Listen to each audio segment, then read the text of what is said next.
6 marketing mindsets हैं। अगर आपकी कंपनी स्ट्रेटजी बना रही है और उसको ये पता ही नहीं मैं किस माइंडसेट से अपनी प्रोडक्ट को बेचूंगा, तो सबसे बड़ा फेलियर वो यहाँ पे कर रही है। 18 साल के 20 साल के जिनको पता चलता है यार फ्रीलांसिंग कोई है, वो स्टार्ट कहाँ से करें, कैसे अपने आप को मार्केटिंग में अपग्रेड करें या इन्फॉर्मेशन कहाँ से लें? देखिए, हर बिजनेस में डिजिटल मार्केटिंग नहीं चलती। डिजिटल मार्केटिंग कभी कभी सिर्फ प्रमोशन के लिए होती है कि जी ये एक ब्रांड खुल गया, ये अवेलेबल है। गूगल का मैं कल ही देख रहा था कि सीईओ ने कहा है कि हम 80% जो है ना कोड अब एआई से लिखवा रहे हैं, क्योंकि अब जरूर। और मैं सोचता था शायद हम किसी दिन वेब डेवलपर बन जाएंगे तो बहुत बड़ी चीज़ हो जाएंगे, लेकिन आज वो देखते ही देखते चंद सालों में खत्म हो गए। कि अगर हमें स्केल करना है तो हमें ऑटोमेशन पे जाना पड़ेगा। हम अभी भी सोच रहे हैं कि यार बंदे के पास लीड आ जाए एक्सेल की शीट में, वो 2 दिन बाद कॉल करेगा जब तक वो किसी से और चीज ले चुका हो। अब वो टाइम खत्म हो चुका है। तो $9 की प्रोडक्ट है तो हमें तो कुछ बचता नहीं, जेब से जाता है। तो स्ट्रेटजी ने बड़ा अच्छा रिप्लाई किया था, भाई अपसेल भी कोई चीज होती है। एआई के अगर बहुत आगे की चीजें सोचें, जो बहुत सारी चीजें अमेरिका में बैन कर दी गई कि इस पे अब काम नहीं होगा। एआई बॉट्स जो हैं वो रियल ह्यूमन की जगह लेना शुरू कर गए। अस्सलाम वालेकुम दोस्तों, उम्मीद है आप सब लोग खैरियत से होंगे। Welcome back to my YouTube channel gain with Tahseen. मैं आपका होस्ट तहसीन इस्लाम। आज के जो हमारे गेस्ट है वो मोहम्मद हुसैन है, जो फाउंडर है बाउंडर्स टेक्नोलॉजी के। ठीक है, 23 ईयर प्लस एक्सपीरियंस है इनका वेबसाइट डिज़ाइनिंग के लिए। और बहुत बड़े बड़े ब्रांड्स, कोई भी पाकिस्तान का ब्रांड आप उठा लें, उसके साथ इन्होंने काम किया है। आज मैं इनसे क्या टॉपिक डिस्कस करने जा रहा हूँ है मार्केटिंग ऑटोमेशंस, यानी कि हम अपने डेली के टास्क को कैसे ऑटोमेट कर सकते हैं। हमें पोस्टिंग करनी है, क्या हम उसको ऑटोमेट कर सकते हैं, शेड्यूल कर सकते हैं। तो इस टॉपिक पे मैं इनके साथ बड़ी डिटेल में डिस्कस करने जा रहा हूँ। एक और बात, अगर आपने मेरे चैनल को सब्सक्राइब नहीं किया तो सब्सक्राइब कर लीजिए ताकि मेरी आने वाली पॉडकास्ट सबसे पहले आपको मिले। अस्सलाम वालेकुम हुसैन भाई, कैसे हैं? वालेकुम अस्सलाम, मैं बिल्कुल ठीक। आप कैसे हैं? सर बहुत बहुत शुक्रिया आपका, और बड़ी खुशी हुई कि मैं आज आपके साथ बैठा हूँ। बड़े दिनों से हम प्लानिंग कर रहे थे। एंड देन मैं जानना चाहता हूँ कि आपकी कंपनी की भी मैंने रिसेंटली वेबसाइट देखी तो 20-22 साल, 22 ईयर का एक्सपीरियंस। 23 ईयर्स हो गए अल्हम्दुलिल्लाह। तो अभी तो लोग आना शुरू कर रहे हैं जिनकी उम्र ही 16 साल 17 साल है, तो आप उनसे भी थोड़ा सा आगे जाके देखिए। देन आपने उस दौर में कैसे सोचा कि हम वेबसाइट का काम शुरू करते हैं, लोगों को सर्विसेज देते हैं? मेरा ख्याल तो लोगों को तो शायद अब जाके अवेयरनेस आ रही है। तो मैं आपकी स्टार्टिंग से जानना चाहता हूँ, स्टार्टिंग देन हाउ आपने ये कॉन्सेप्ट कैसे लाया जो आपकी कंपनी है। एंड देन उस वक्त तो मेरे ख्याल से लोगों को शायद पता भी नहीं होगा कि वेबसाइट आ गई है और ई कॉमर्स है और 2 चेकआउट का सिस्टम है। तो ये आपके दिमाग में इतने अरसे पहले कैसा आ गया? बिल्कुल आपने सही कहा। बेसिकली शुरू से ही शौक रहा है कुछ हटके करने का, कुछ चेंज करने का। तो जब ये इंडस्ट्री स्टार्ट हुई तो हमने अपने कोर्स में डिप्लोमा इन कंप्यूटर साइंस के लास्ट बैच का स्टूडेंट हूँ मैं, तो उसके अंदर इत्तेफाक से DIT के अंदर वेब डिज़ाइनिंग का कोर्स इंट्रोड्यूस हो गया। उससे पहले वेब डिज़ाइनिंग पाकिस्तान में पढ़ाई नहीं जाती थी। तो उसके अंदर जो है ना, जब हमें पढ़ाया गया तो हमने उस टाइम फ्रंट पेज पढ़ा। शायद बहुत सारे लोगों को तो पता भी नहीं होगा, MS वर्ड के साथ, ऑफिस के साथ ही एक पैकेज आता था फ्रंट पेज। तो वो टीचर ने पढ़ाया तो वहाँ से एक बड़ा शौक जो है हमें चढ़ा कि यार इट्स अ वेरी गुड। और वो माइक्रोसॉफ्ट का एक सॉफ्टवेयर भी था जिसमें हम प्रोग्रामिंग करते थे। MS करके कोई सॉफ्टवेयर था, तो स्टार्टिंग में वो डेटाबेस कुछ उसमें बनता था। विजुअल बेसिक था, फॉक्स प्रो था, कोबोल था। हम वो स्टूडेंट हैं जिन्होंने हमने ये लास्ट जो है सारी चीज़ें पढ़ी। और उसके बाद DIT आ गया, उसने पूरी इंडस्ट्री को चेंज किया। मुशर्रफ के दौर में आपको याद होगा। उसके बाद जो ये कोर्सेज होना बंद हो गए, तो उसी टाइम से शौक था कि यार ये एक ऐसी चीज़ है जिसका कोई अभी बात भी नहीं करता। तो हमने कहा कि यार इस पे जो है काम किया जाए। और यही हमें जो है एक ऐसा लगता था कि ये एक इंटरनेशनली लोगों को रिकॉग्नाइज किया जाएगा और यहाँ से लोग जो है अपनी मार्केटिंग भी कर सकेंगे। और शुरू से मार्केटिंग का थोड़ा बहुत रहा शुरू से, तो वो देखा कि यार इसके अंदर हम इंटरनेशनल लोगों तक पहुंच सकते हैं। इसके अलावा एक आप नॉर्मल आदमी होते हुए कभी आप इंटरनेशनल मार्केट में जंप इन नहीं हो सकते थे। और इसको शुरू करने के लिए ज़्यादा रिसोर्सेज की ज़रूरत नहीं थी। सबसे इंपॉर्टेंट बात था कि सॉफ्टवेयर हाउस के लिए आपको बड़े रिसोर्सेज की ज़रूरत होती थी। आप बड़े सिस्टम्स लेने पड़ते थे, बहुत बड़ी जगह लेनी पड़ती थी। तो वो जो फ्रीलांसिंग वाला लोग आज कहते हैं ना, वो हमने उस दौर में शुरू कर दिया। उसको थोड़ा एड ऑन कर ले, उस वक्त आईफोन भी याद नहीं हुआ। हाँ एग्जैक्टली। तो अब हम क्या करते थे, दिन में जाके प्रोजेक्ट्स लोगों को समझाते थे और रात में आके घर में बैठ के वेबसाइट जो है वो बनाते थे। यही फ्रीलांस, उस टाइम फ्रीलांस का लफ्ज नहीं था, मगर एंटरप्रेन्योर और ये सारी चीज़ें हम उस टाइम से कर रहे थे कि भाई दिन में जाओ। और मैं आपको बताता हूँ उस टाइम ने मार्केटिंग कैसे की। मेरे जो एक्स बॉस थे उन्होंने ही मुझे कहा कि तुम में पोटेंशियल है और तुम अपनी कंपनी खोलो। मैंने सिर्फ 2 साल इनिशियल जॉब की और उसके बाद मैंने अपना बिजनेस ही किया। तो उन्होंने मुझे कहा कि यार मैंने कहा सर मुझे तो फंड्स भी नहीं है, पैसे भी नहीं है। तो उन्होंने कहा कोई ज़रूरत ही नहीं है, एक मोबाइल फ़ोन ख़रीदें और एक PO बॉक्स नंबर ले लें जिस पे आपके लेटर्स आ सकें और घर से शुरू कर दें। और बाखुदा मैंने जैसा उन्होंने कहा मैंने वैसा ही उसको स्टार्ट किया, और दिन में जाके क्लाइंटों से मीटिंग करते थे, उनकी रिक्वायरमेंट्स लेते थे, और रात में आके घर में बैठ के वेबसाइट्स को हम बनाते थे। तो बड़ा टफ होता था, 2-2 महीने लग जाते थे कस्टमर को लाने में कि भाई वेबसाइट बना लो, उसको तो पता ही नहीं होता था, समझ ही नहीं आता था। वो बहुत ही कीन लोग होते थे, या जो एक्सपोर्टर होते थे उस टाइम, उनको समझ आता था कि हाँ यार ये जो है हमें बनाने की ज़रूरत है और इससे हमें जो है वो बिजनेस मिलेगा। अच्छा, एक मैंने और भी चीज़ देखी आपके अंदर कि उस वक्त लोगों को समझाना, जैसे मैं भी देखता हूँ कि उस वक्त लोग ना फ्रीलांसिंग का वर्ड पढ़ा था, ना सोशल मीडिया था, इवन फेसबुक भी नहीं था, सोशल मीडिया मार्केटिंग में था। तो फिर आप क्लाइंट्स को, जो भी लोगों का मसाइल हैं, क्या उस दौर, अभी तो इतनी रिसोर्सेज से लोग बोलते हैं क्लाइंट नहीं मिलता है, एंड देन उस दौर के अंदर जो 2006 की बात करें या 4 की बात करें, तो कैसे आपको क्लाइंट मिल गए सारे के सारे? देखिए ये बड़े जब इंसान के पास कुछ भी नहीं होता तो उसका दिमाग बड़ा अच्छा चलता है, जब उसके जेब में पैसे ना हो तो बड़े दिमाग चलते हैं। तो हमने बड़ी ही लो कैटेगरी मार्केटिंग की और हमने अपने बिजनेस को उठाया। हमने ब्रोशर डिस्ट्रीब्यूट किए मस्जिद के बाहर, जो आपको पता है उस टाइम बड़ा काम होता था। हमने अखबार में भटते भी नहीं है, हाँ बहुत कम हो गया, अब तो खत्म ही हो गया। एग्जैक्टली। तो हमने अखबार में ऐड देते थे, हमें आज भी याद है बिजनेस एंड प्रोफेशनल की कैटेगरी आती थी डॉन के अंदर, उसमें हम एक 200-300 रुपए का ऐड देते थे। वो ऐड पढ़ के हमें हर ऐड में हमें 5 से 7 फ़ोन आ जाते थे, और उनके बाद हम जाते थे, उनको एक्सप्लेन करते थे और हम वहाँ पे चीज़ें देते थे। अच्छा, मैंने उधर से बिजनेस क्यों ग्रैब कर सका, मैं ये बताऊँ कि I am the trend setter of the packages. जब हमने बाउंडलेस टेक्नोलॉजीज ने पाकिस्तान में पहली दफ़ा वेबसाइट के पैकेजेस लॉन्च किए, इससे पहले पैकेजेस नहीं होते थे। मुझे कुछ याद पड़ रहा है 40,000 30,000 का आपने पूरा सिस्टम सब हमने वो किया था। 40,000 तो बहुत बात का है। हमने 2002 में 5,000 में वेबसाइट बनाने का प्रोजेक्ट स्टार्ट किया, जिसको बच्चे आज तक फॉलो करते हैं। बहुत अरसे तक लोगों ने 5,000 रुपये वेबसाइट से ही स्टार्ट किया। तो हमने क्या किया, होस्टिंग अलग लो, पैकेजेस अलग दो, अप्रूवल अलग दो। तो मैंने उसको एक पैकेज बना दिया। वो आइडिया मुझे पिज़्ज़ा हट से आया था कि पिज़्ज़ा हट उस टाइम पैकेजेस बना के देता था। तो मैंने कहा कि यार ये एक पैकेज बनाते हैं जिसमें सैलेड भी ले लो, ये भी ले लो, ये भी ले लो। तो इसको क्यों ना हम उस पैकेज को वेबसाइट में बना दें कि इतने पेज की वेबसाइट होगी, इतना, क्योंकि लोगों को उस टाइम वेबसाइट का कुछ भी समझ नहीं आता था। डोमेन होस्टिंग कुछ भी नहीं समझ आता था। 30 MB का स्पेस हम बेचते थे। कैन यू इमेजिन, 30 MB का स्पेस जो है वो उस टाइम बेचा जाता था होस्टिंग में 1 साल का डोमेन नेम के साथ। और मुझे आज भी याद है वो 990 रुपये में हम पूरा पैकेज जो है वो सेल करते थे। फिर उसके साथ हमने कॉम्बो कर दिया कि सर एक छोटी सी वेबसाइट भी बना लें, उसका आपको फ़ायदा जो है वो होगा। तो लोगों ने आहिस्ता आहिस्ता उस चीज़ को समझे। पैकेजेस हमने 5,000, 12,000, 18,000 इस तरह से पैकेजेस की रेंज हमने जो है वो डिफरेंट बनाना शुरू की। फिर जैसे आप 40,000 कह रहे थे, तो फिर हमने CMS ई-कॉमर्स की वेबसाइट, CMS जुमला, एग्जैक्टली उस वक्त जुमला रिसेंटली लॉन्च हुआ था। तो फिर हमने वो जुमला के साथ 2012 या 13 के अंदर हमने फिर जो है वो 2014 या 4 या 5 के अंदर 4 या 5 के अंदर हमने वो जुमला को हमने वहाँ से स्टार्ट किया। वो बड़ा अच्छा पैकेज था, मुझे पसंद आता था कि हम वेबसाइट भी बना के देंगे आपको, पूरा ई-कॉमर्स सिस्टम। हमारा मसला आप ये 40,000 दे दें, आप घर जाएं, आप खुद ही डोमेन खरीदते थे। क्योंकि उस वक्त मुझे अभी भी याद है कि डोमेन पॉइंट्स होते थे, फिर वो प्रोपेगेशन में 48 आवर्स लगते थे। बिल्कुल सही। फिर वो ईमेल आईडी लेनी है, तो वो ईमेल आईडी बनेगी कैसे, वो उस बेचारे को बताएंगे कैसे। एंड देन आपने कहा भाई तो ये आपका मसला नहीं, आपको ये ईमेल आईडी मिल जाएगी, ये वेबसाइट मिल जाएगी, ये मिल जाएगी, डोमेन खरीद लेंगे, आप मुझे नाम बता दें, नाम मिलेगा, ठीक है, आप घर जाएँ, मेंटेनेंस ठीक है वो हम करते रहेंगे, साल में पेमेंट हो गया। तो अभी भी इस तरह के पैकेजेस चलाते हैं? अब कम कर दिए हमने, कुछ पैकेजेस अभी भी हम रिलीज करते हैं, मगर डेफिनेट अब कस्टमाइजेशन लोगों की ज़्यादा हो गई हैं, एक्सपेक्टेशन हाई हो गई हैं। बेसिकली अब हम वो विद इन पैकेज वाली चीज़ें बना नहीं सकते, क्योंकि वो तो समझते हैं बाउंडलेस काम करेगा तो वो तो A लेवल काम करेगा। मगर डेफिनेट पैकेजेस में कहीं ना कहीं कोई लिमिट आ जाती है, कि रिस्ट्रिक्शंस आ जाती हैं। तो अब हम उन पैकेजेस से बाहर आ गए। हम ज़्यादातर हम कस्टम पे ही फोकस करते हैं, ताकि लोगों को जो चीज़ चाहिए वो डिलीवर कर सकें। क्योंकि लोग भी अब लर्न कर गए, सीख गए। पहले जो है वो 2-2 महीने में एक वेबसाइट बनती थी, अब 2-2 घंटे में वेबसाइट खड़ी हो जाती है। लैंडिंग पेजेस बना लें, 2 घंटे 4 घंटे में आपकी वेबसाइट लाइव हो जाती है। अच्छा, इसमें अगर हम बात करें कि हम AI पे आते हैं थोड़ा सा, हम देखें कि पहले इतना ज़्यादा ऑटोमेशन था, मैनुअली AI आ गया।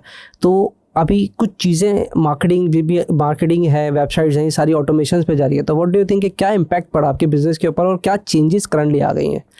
देखिए ये बहुत ही अच्छा इम्पैक्ट है। और मैं अभी एक और पॉडकास्ट में भी था, उसमें मैंने ये बिल्कुल सेम सवाल आया था। मैंने कहा देखें, ये जो हम आज से पहले डोंकी वर्क कर रहे थे ना, जो हमसे करवाया जा रहा था, जो हमें हमारी माजरत के साथ हमें हमारी जो एजुकेशन है ना वो क्लर्क बेस्ड है। हमें क्लर्क बनाया जाता है, यानी हम सिर्फ टाइपिंग करते रहें और हमें जो बताया जाए वो हम करते रहें। सोचो नहीं भाई ज़्यादा, तुम बस यही करते रहो। बिल्कुल ऐसे ही है। तो AI ने ना ये धब्बा हम पे से हटा दी। अभी इसकी तकलीफ तो होगी 4-5 साल 6 साल लगेंगे, मगर अब जो नेक्स्ट जनरेशन आएगी ना वो बहुत ऊपर से आएगी हमारी, इंशाल्लाह। ठीक है, प्रॉब्लम्स बिल्कुल होंगे मगर इससे लोग निकल रहे हैं। देखें, एआई का मतलब ये नहीं है कि एआई खुद सारे काम करेगा, एआई से आप काम कराएंगे। हाँ, एआई अब एजेंट लेवल पे जा रहा है, वो आपके एजेंट्स के प्रॉब्लम को भी सॉल्व कर रहा है, मगर अल्लाह ताला ने जो इंसान का दिमाग बनाया है उसका कोई नेमो बदल नहीं है, वो एआई से आगे ही है।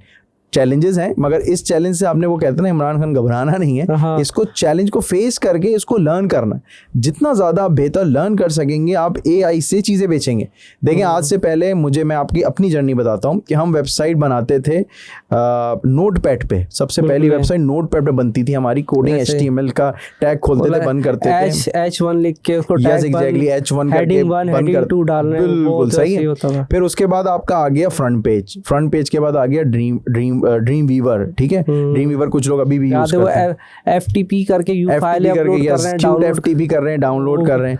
फिर आ गया वर्डप्रेस, सॉरी जूमला आ गया, फिर वर्डप्रेस आ गया। अब देखें, जूमला वर्डप्रेस में ड्रैग एंड ड्रॉप करें, पूरी साइट बना लें। तो टेक्नोलॉजी तो चेंज हो रही है। अब जब हम HTML वाले थे तो लड़कों को हमने 6 महीने लग गए हमें उनको जूमला वर्डप्रेस में लाने में, कि भाई अब इस पे करो, ड्रैग एंड ड्रॉप वेबसाइट्स हैं आप बनाना चाहिए। अब उसमें पूरी जर्नी 15-18 साल वही पैटर्न रहे कॉपी, और उसको लोग यूज़ करते हैं। नाउ इट्स टाइम कि अब अपने आप को मजीद अपग्रेड करें, नॉट दैट कि आप उससे घबरा जाएं। टेक्नोलॉजी का जो जितने भी टेक्नोलॉजी रिलेटेड लोग हैं उनको तो ये चैलेंज ज़िंदगी भर रहेगा, वो सो नहीं सकते। डॉक्टर्स हो गए, इंजीनियर्स हो गए, हमारे IT के लोग हो गए, उन्होंने जॉब ही ऐसा चूज़ किया है कि उनको अपडेट होना है। आपने कीप लर्निंग वाले फार्मूले पे आप नहीं गए तो यू आर फेल। मैं उसको ये कहता हूँ कि वो ज़्यादा बेहतर है जो प्लम्बिंग का काम कर रहे हैं, क्योंकि इनका तो कोई ऑटोमेशन अभी तक आएगा, वो इट्स टेक टाइम, ग्रोथ भी नहीं है ना। हाँ, ग्रोथ नहीं। मैं अभी AC वाला जब भी आएगा यही बोलेगा, सर आपकी गैस लीक कर गई। मैं इस पे एक बड़ी अच्छी मिसाल देता हूँ आपको। अभी मुझसे एक साहब ने ऐसे ही सवाल पूछा, यार ये हुसैन भाई आप लोगों की तनख्वाहें बहुत हो गई IT वालों की। तो मैंने कहा सर आप ऐसा करें, मेरे ऑफिस आइए कल, ठीक है, और मैं फिर आपके ऑफिस आता हूँ। आप क्या करते हैं? वो HR का काम करते थे वो। मैंने कहा आपकी जो टीम है ना वो चाय भी पी रही होगी, खाना भी खा रही होगी, मस्ती भी कर रही होगी। बोले हाँ। मैंने कहा हमारी टीम सर भी नहीं उठा सकती। मैंने कहा अगर वो 8 घंटे काम कर रही है तो 8 घंटे में सिर्फ वो वॉशरूम जा सकती है या लंच ब्रेक या टी ब्रेक, दैट्स इट। उसके अलावा उसके पास गॉसिप का टाइम नहीं है, और घर जाके भी सोच रहा होता है कौन सी कोडिंग कहाँ फंस गई है। एग्जैक्टली। तो वो बहुत डेडिकेटेडली काम कर रहे हैं और हमारा काम आसान नहीं है। लोग कहते हैं 4 उंगलियां चलाएं काम हो गया। मैंने कहा नेवर। मैंने कहा आप आ जाए मेरी सीट पे बैठ जाएं, आपको अंदाजा हो जाएगा कि यार हम कितने पेन से गुजर रहे हैं। इट्स नॉट इजी कि टेक्नोलॉजी का काम आसान है, बिल्कुल आसान नहीं है। सबसे बड़ा प्रॉब्लम है जिद्दत आपको लाती रहनी है। बहुत सारी टेक्नोलॉजीज कंपनीज बंद हो गई, बोल रहे AI को कसूरवार ठहराया। नहीं, आपने आपको अपग्रेड नहीं किया, आप उसके ऑल्टरनेट्स पे काम नहीं किया, आपने कोई प्लान नहीं किया। AI आज का तो नहीं है, पिछले 3 साल से उसकी आवाज़ें आ रही हैं, 4 साल से AI की आवाज़ें आ रही हैं कि भाई ये आएगा, ये चीज़ें होंगी। ठीक है, ChatGPT 4 ने एक पूरी इंडस्ट्री को चेंज किया। उससे पहले बहुत सारे AI टूल्स मौजूद थे, हम खुद करते थे। कॉन्टेंट राइटिंग के टूल्स हमारे पास 3 साल से मौजूद हैं, हम तो कर रहे हैं उससे काम। मगर ChatGPT के आने के बाद उसने SEO को भी डैमेज कर दिया, ये भी कर दिया, पॉलिसीज चेंज हो गई। मगर आप बिलीव करें हमारी बहुत सारी साइट के ऊपर अभी भी AI कंटेंट मौजूद है जो हम लिख रहे होते थे। हम तो पिछले 3-4 साल से AI के टूल्स जो है वो यूज कर रहे हैं, ऑटोमेशन टूल्स हम यूज कर रहे हैं। सिर्फ अवेयरनेस अब आई है। बेसिकली हम लोग वो लोग हैं जब सर पे पड़ती है ना फिर भागते हैं, अवेयरनेस आई है। फिर हम मैं देख रहा हूँ बहुत सारी चीजें वो ऑलरेडी थी, लेकिन ये उन्होंने अब मैंने देखा बहुत सारी कंपनीज ने भी AI का नाम लग दिया। हालांकि ऑटोमेटिकली जब आप कीवर्ड्स डालते थे SEO की अगर बात कर रहे हैं या कुछ, तो पहले ऑटोमेटिकली ट्रैकिंग हो जाती थी आपकी, पता लगा शुरू में भी था। AI और ऑटोमेशन का ना फर्क मैं बताना चाहता हूँ आपको। AI जो है यानी आपकी जो भी डिसीजंस हैं, अगर वो मशीन ले रही है और वो सेल्फ लर्न करके हर दफा नया डिसीजन ले रही है या कुछ नया आपको क्रिएट करके दे रही है, तो दैट्स कॉल्ड AI आ गई। ठीक है, ऑल्गोरिथम्स बना दिए जाते हैं, उसको डाटा बना दिया जाता है और उसके बाद वो सेल्फ लर्निंग स्टार्ट प्रोसेस करता है। और जो ऑटोमेशन है वो ह्यूमनली डिजाइंड है, कि वो एक पैटर्न पे बना दिया कि आप वहां से कमरे में अंदर होंगे, यहाँ से यहाँ जाएंगे, यहाँ से यहाँ जाएंगे। अगर हम वेबसाइट की बात करें तो उसमें एक पैटर्न होता है कि वो इन्फॉर्मेशन डालेगा, कोटेशन सबमिट कर देगा, उसको चेकआउट कर लेगा, पैटर्न है, वो प्रोसेस है, ये प्रोसेसेस बने हुए, ये हमारा ऑटोमेशन पर ऑटोमेशन। और AI के अंदर आप यस, और AI जो आपका आता है कि वो आपकी जो मशीन है वो सेल्फ लर्न करना शुरू करे और आपको वो जवाब दे जो आपने नहीं सोचा, या आपको वो क्रिएट करके दे जो आप सोच रहे थे मगर बना नहीं पा रहे थे, क्रिएट नहीं कर पा रहे थे। तो वो वहाँ उस लेवल पे जो है वो काम कर रहा है। अब AI के अगर बहुत आगे की चीज़ें सोचें, जो बहुत सारी चीज़ें अमेरिका में बैन कर दी गई कि इस पर अब काम नहीं होगा। AI बॉट्स जो हैं वो रियल ह्यूमन की जगह लेना शुरू कर गए थे। आपको शायद ये पता हो नहीं पता हो, अभी इस पे केस स्टडी आई है, बल्कि इनफैक्ट एक नेटफ्लिक्स पे अभी एक रिसेंटली मूवी भी आई है बिल गेट्स की, आप वो देखें। उसके अंदर फर्स्ट में AI की पूरी हिस्ट्री बताई गई है, जिसमें सेम बिल गेट्स भी not a believer of control के नाम से आई थी, कंट्रोल के नाम से आई थी मेरे ख्याल से। एग्जैक्टली मुझे नाम नहीं याद उसका, मगर मैंने अपने फेसबुक पे डाली थी, आप देखिएगा।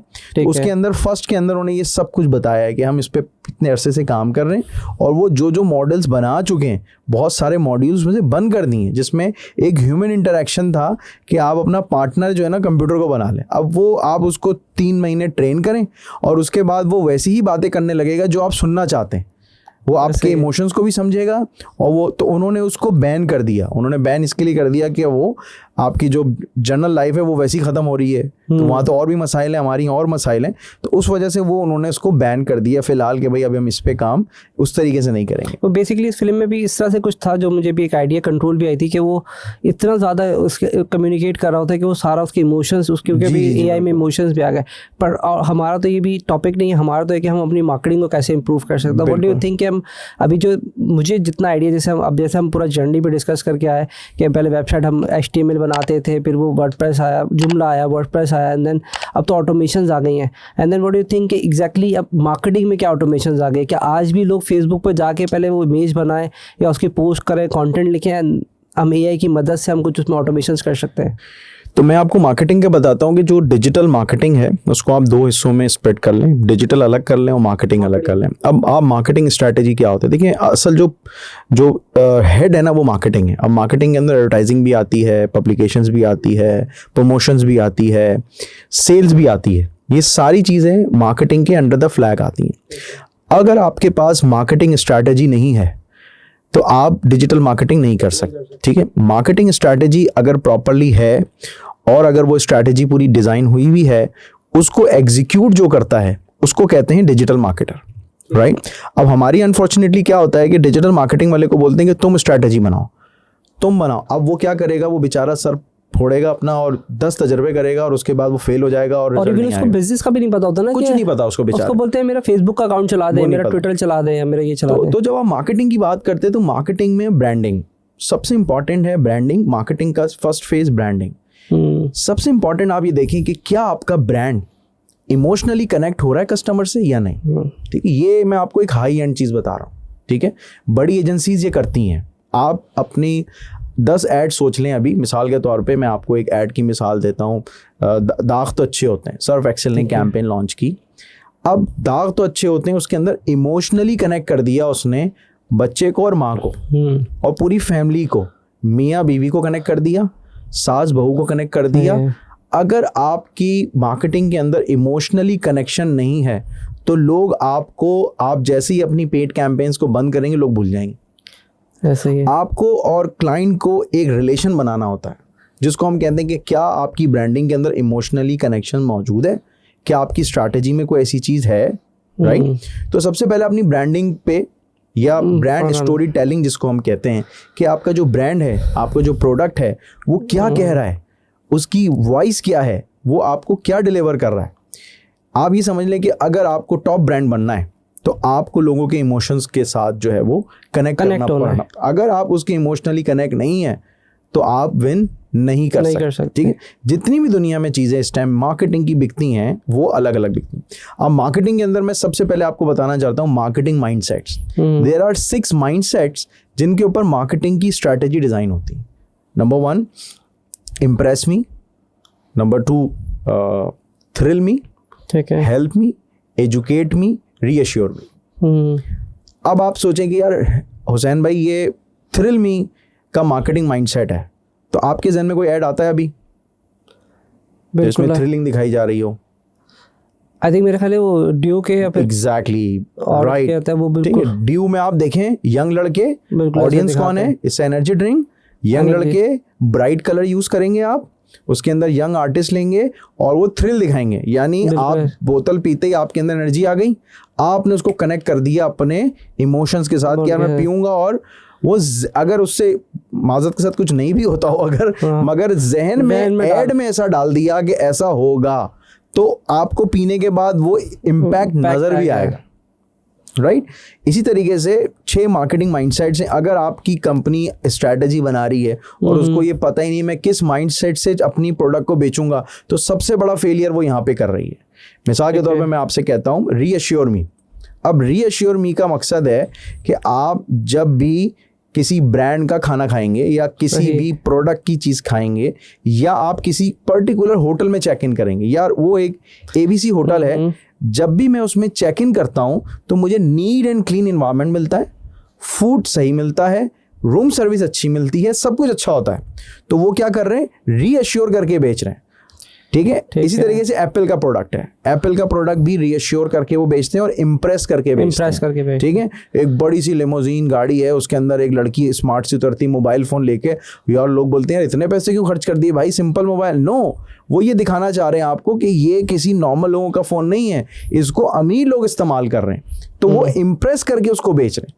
आप इसी तरह आगा खान की या डिफरेंट हॉस्पिटल्स की या किसी फार्मास्यूटिकल की जब आप कैंपेन्स देखते हैं तो वो कहते हैं जी घुटनों में दर्द है, टांग में दर्द है, वो पहले आपको स्टोरी दिखाएंगे, स्टोरी के बाद उसको कहेंगे जी ये आप मेडिसिन या कोई ना कोई मैसेज आ जाएगा, तो लोगों को हेल्प करके बेचना। इसी तरीके से जब भी आप अपनी कोई भी छोटी से छोटी कैंपेन्स करें, कोई भी बिजनेस करें, जैसे अभी आप ये पॉडकास्ट का बिजनेस कर रहे हैं या पॉडकास्ट आप कर रहे हैं, तो आप लोगों को क्या देना चाह रहे हैं? आप कहते हैं यार मैं लोगों को टेक्निकल एजुकेशन देना चाहता हूँ, जैसे सैलानी कर रहा है, बहुत सारे JDC कर रहा है, वो क्या कर रहे हैं, वो कह रहे हैं कि हम आपको एजुकेशन देंगे। हो सकता है उनके पास मार्केटिंग माइंडसेट ये ना भी होंगे, कभी कभी दिल से भी हो जाता है, खुद ब खुद भी ये काम हो जाता है, यार हम तो ये कर रहे थे मगर हमें सही नाम नहीं पता था, मगर जब आपको नाम पता लग जाएगा तो आप उसकी R&D करके नीचे की तरफ आप जो है वो आना शुरू हो जाते हैं। तो ये मार्केटिंग माइंडसेट एक सेगमेंट है इसका। वैसे तो मार्केटिंग में बहुत सारी चीज़ें। सेकंड फेज आ जाता है कस्टमर की साइकोग्राफी, यानी आप जिसको प्रोडक्ट बेच रहे हैं वो क्या सोचता है, ठीक है, उसके दिमाग में क्या, उसके दिमाग में क्या। अब अच्छा, ये सारे सवालात हैं जिनके जवाब आपके पास अगर होंगे, आप बोलेंगे हुसैन भाई अगर मुझे इसका जवाब मिल गया थ्रिल का तो मैं करूँगा क्या।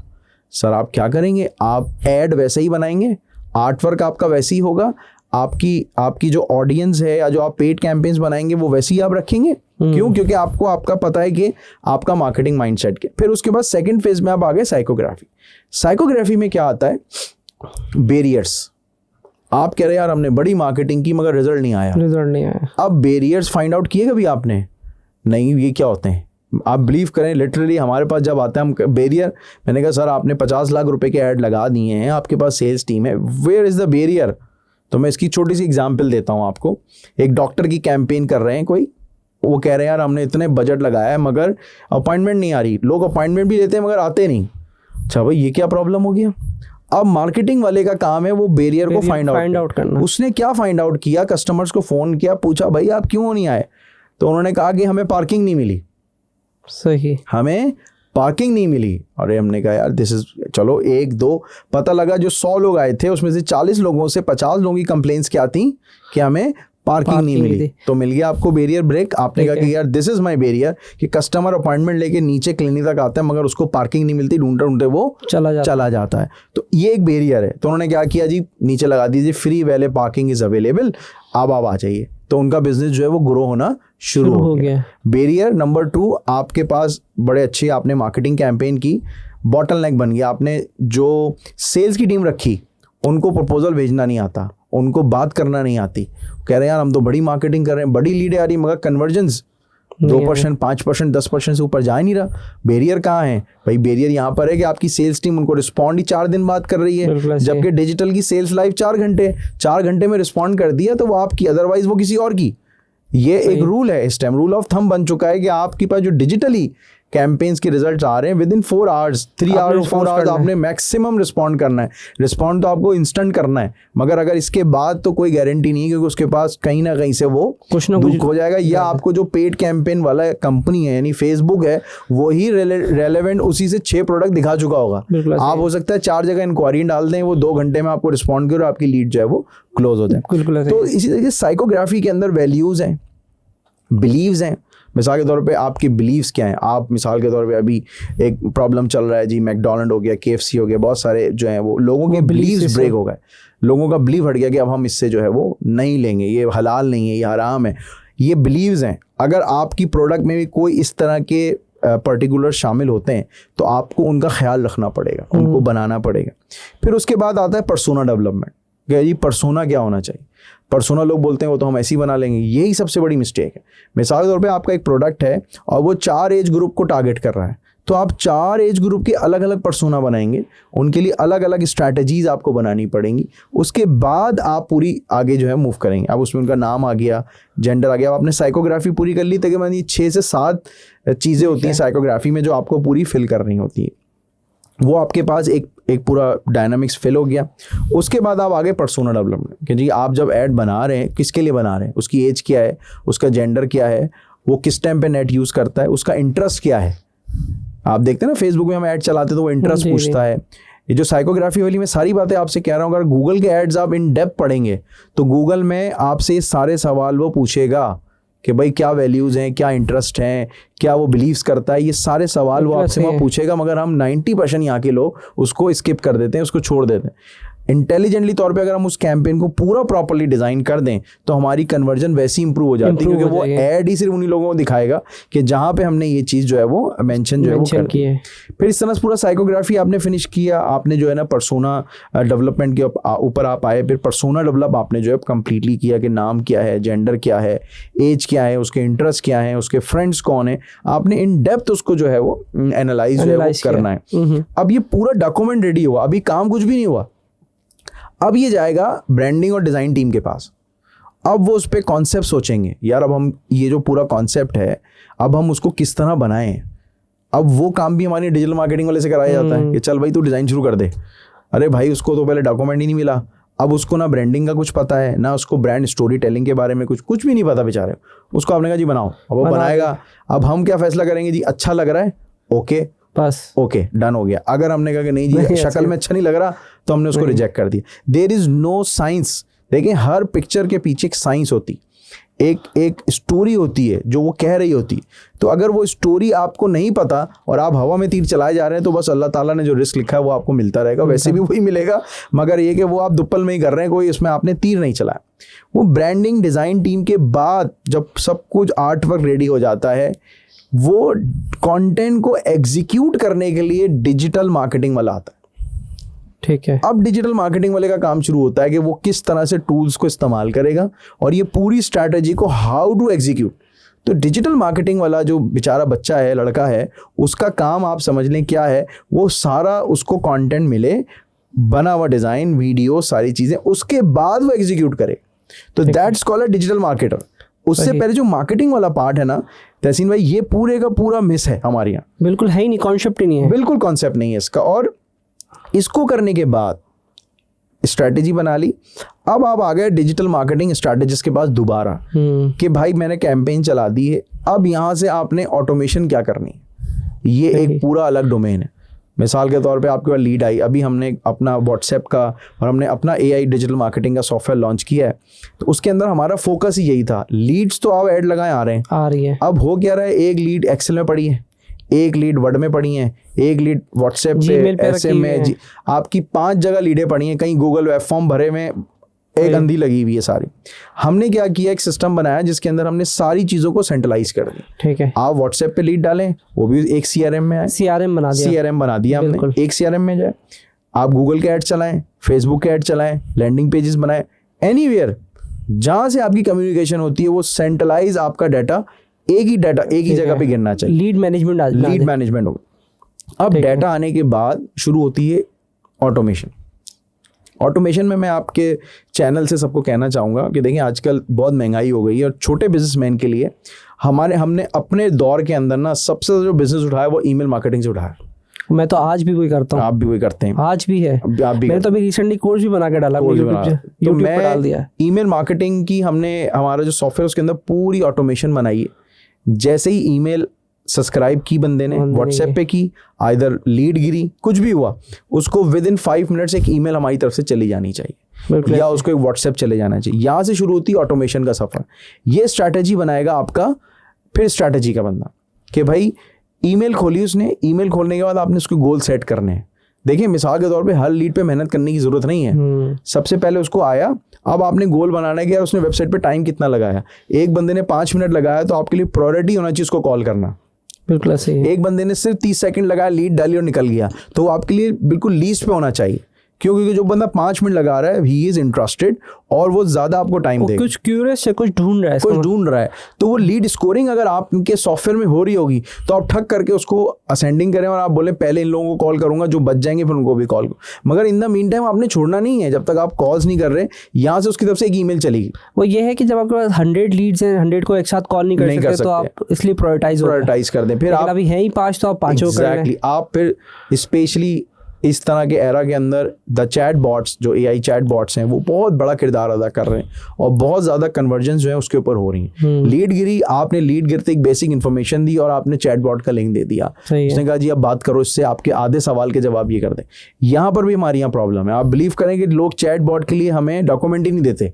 जैसे हमें सबसे बड़ा प्रॉब्लम होता है वेबसाइट का कंटेंट नहीं देते, भाई दे दो कंटेंट, वेबसाइट बना दें आपकी।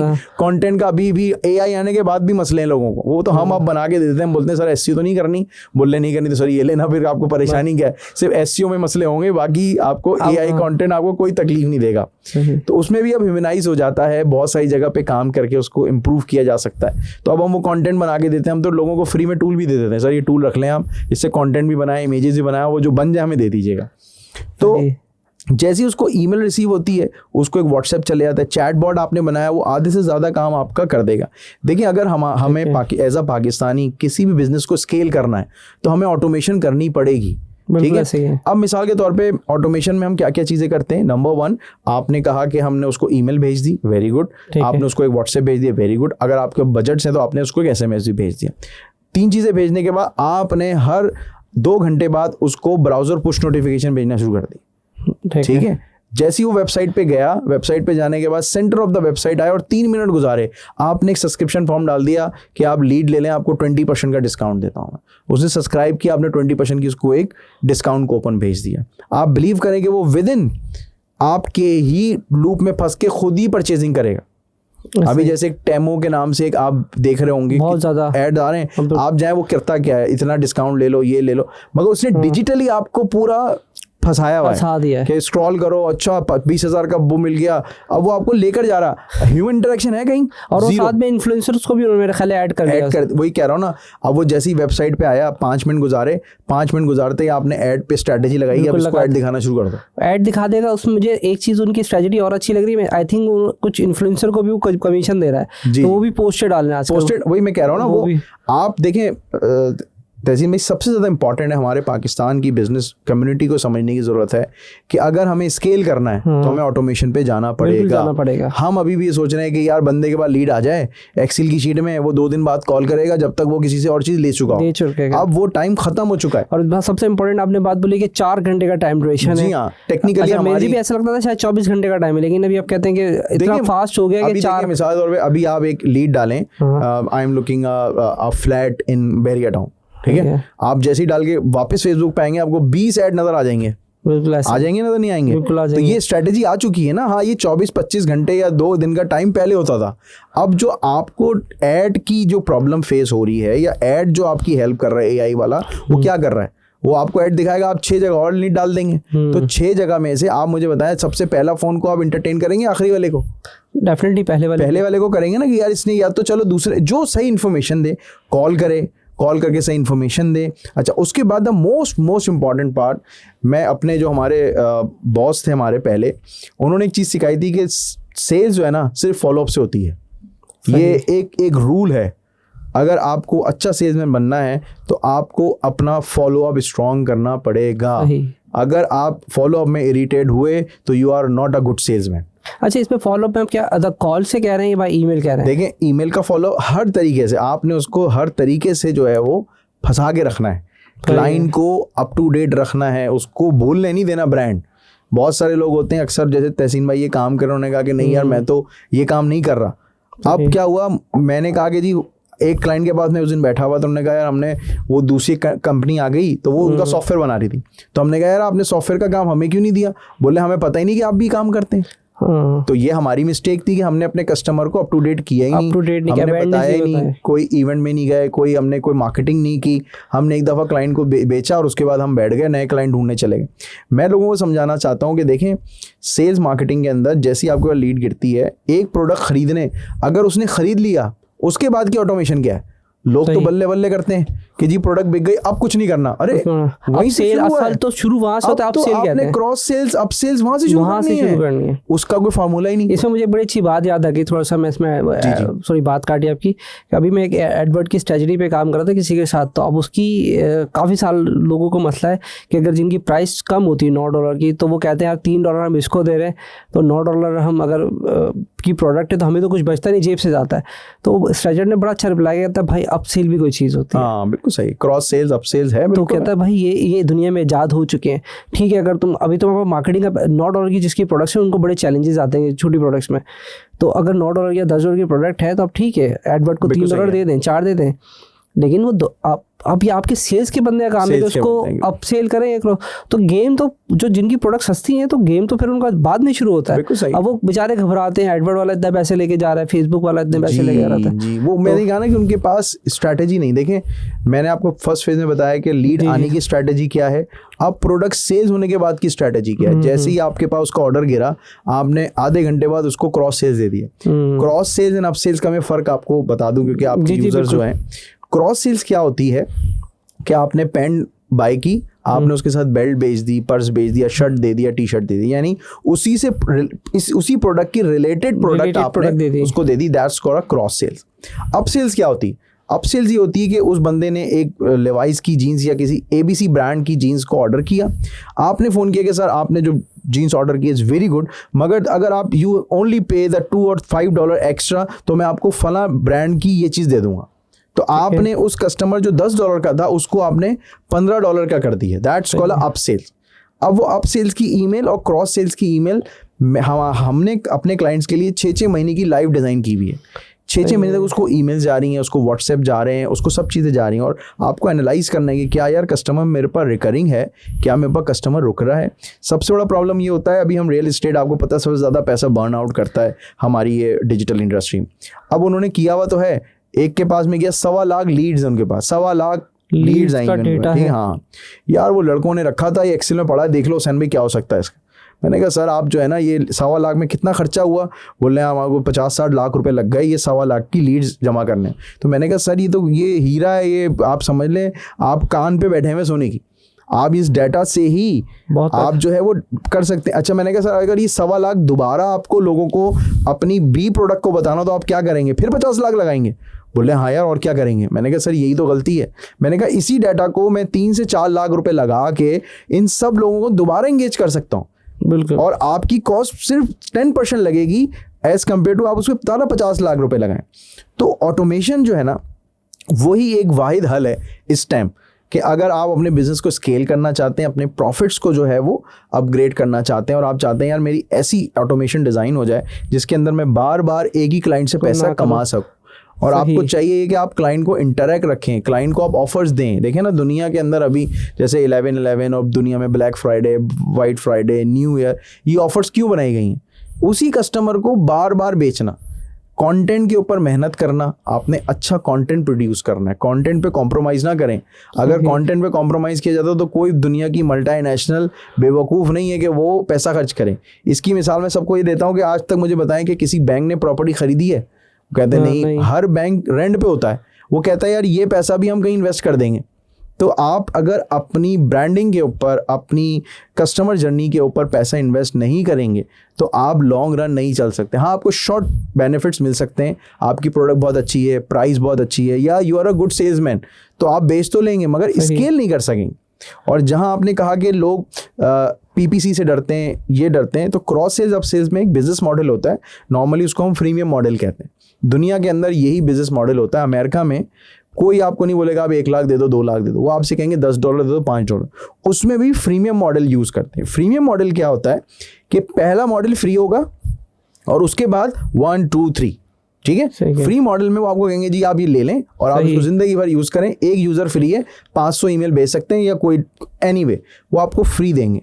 ताकि आप उसको ट्रस्ट कर सकें, यूज कर सकें। और हम लोग फ्रीमियम मॉडल पे हैं ही नहीं, हम कॉन्सेप्ट ही नहीं हम ये कहते हैं कि हम एक चाय भी नहीं पिलाएंगे लोगों को। आप भी ट्रैवल करते हैं माशाल्लाह, पूरी दुनिया में जाते हैं, जिस जगह जाएं, किसी रेस्टोरेंट में खड़ा वो सबसे पहले आपको टेस्टिंग ऑफर करेगा। बिल्कुल, आप आइसक्रीम खा लें, आप बर्गर्स ले लें, व्हाटएवर, जो नया ब्रांड खुलेगा, जो अपनी मार्केटिंग कर रहा है, वो आपको फ्री फूड टेस्टिंग देगा।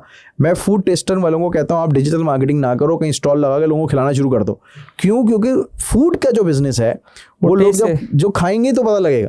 आप कुछ भी कर लें, आप 50 लाख की मार्केटिंग लगा दें, मैं बोलता हूँ 50 लाख की मार्केटिंग आप ना करें, आप 70% ऑफ करके फूड ऑफर कर दें, यहाँ रश लगा दें, लोग मार्केटिंग करेंगे आपकी। बहुत मार्केटिंग तो सबसे खतरनाक मार्केटिंग है सर ये। अब मसला सारा स्ट्रेटेजी का होता है ना। लोग कहते हैं देखें हर बिजनेस में डिजिटल मार्केटिंग नहीं चलेगी। डिजिटल मार्केटिंग कभी कभी सिर्फ प्रमोशन के लिए होती है कि जी ये एक ब्रांड खुल गया, ये अवेलेबल है, अब आप सस्ता महंगा इन चीज़ों पे आप ना जाएं। तो सारी बातों का जो लुब्बे लुभाव है वो ये कि अगर आपकी मार्केटिंग स्ट्रैटेजी बहुत प्रॉपर है और बहुत तरीके से आपने उसको ऑटोमाइज कर लिया है तो कॉस्ट तो आपकी लगेगी। हमारे यहाँ प्रॉब्लम ये होता है कि जो सेट होता है बोलता है भाई मुझे नज़र कब आएगा, तुमने कोई पोस्ट तो बना के दिखाओ। हम कहते हैं सर रुक जाए, अभी तो हम स्ट्रैटेजी बना रहे हैं। वो कहता है यार कुछ डिज़ाइन भेजो, हम वो डिज़ाइन 1-2 भेज देते हैं ताकि वो ठंडा हो जाए। हाँ जी ठीक है, मगर जो उसको समझाना मुश्किल है ना, वो समझने को तैयार नहीं है। भाई घर बनाने से पहले ऑटोकैड बनेगा या डायरेक्ट मिस्त्री आगे खड़ा कर देंगे? ऑटोकैड बनेगा, अप्रूव्ड होगा, फिर वो लेआउट प्लान में जाएगा, फिर सॉइल टेस्ट होगी, ये प्रोसेस है ना। तो यही प्रोसेस आपकी किसी भी कंपनी की मार्केटिंग स्ट्रैटेजी में भी। फिर उसके बाद इम्पॉर्टेंटली जब आपने बहुत ज़बरदस्त मार्केटिंग की, मार्केटिंग का एक हिस्सा सेल्स, उस पर भी आपको उसी लेवल पे काम करने की ज़रूरत है। आपके प्रॉपर CRM हो, आइदर कोई भी CRM हो, फ्री मिल जाते हैं, 1000 CRM मौजूद हैं। आपका डाटा सेंट्रलाइज हो। नंबर 2, किसी भी सेल्समैन के ऊपर आप डिपेंडेंट ना हो।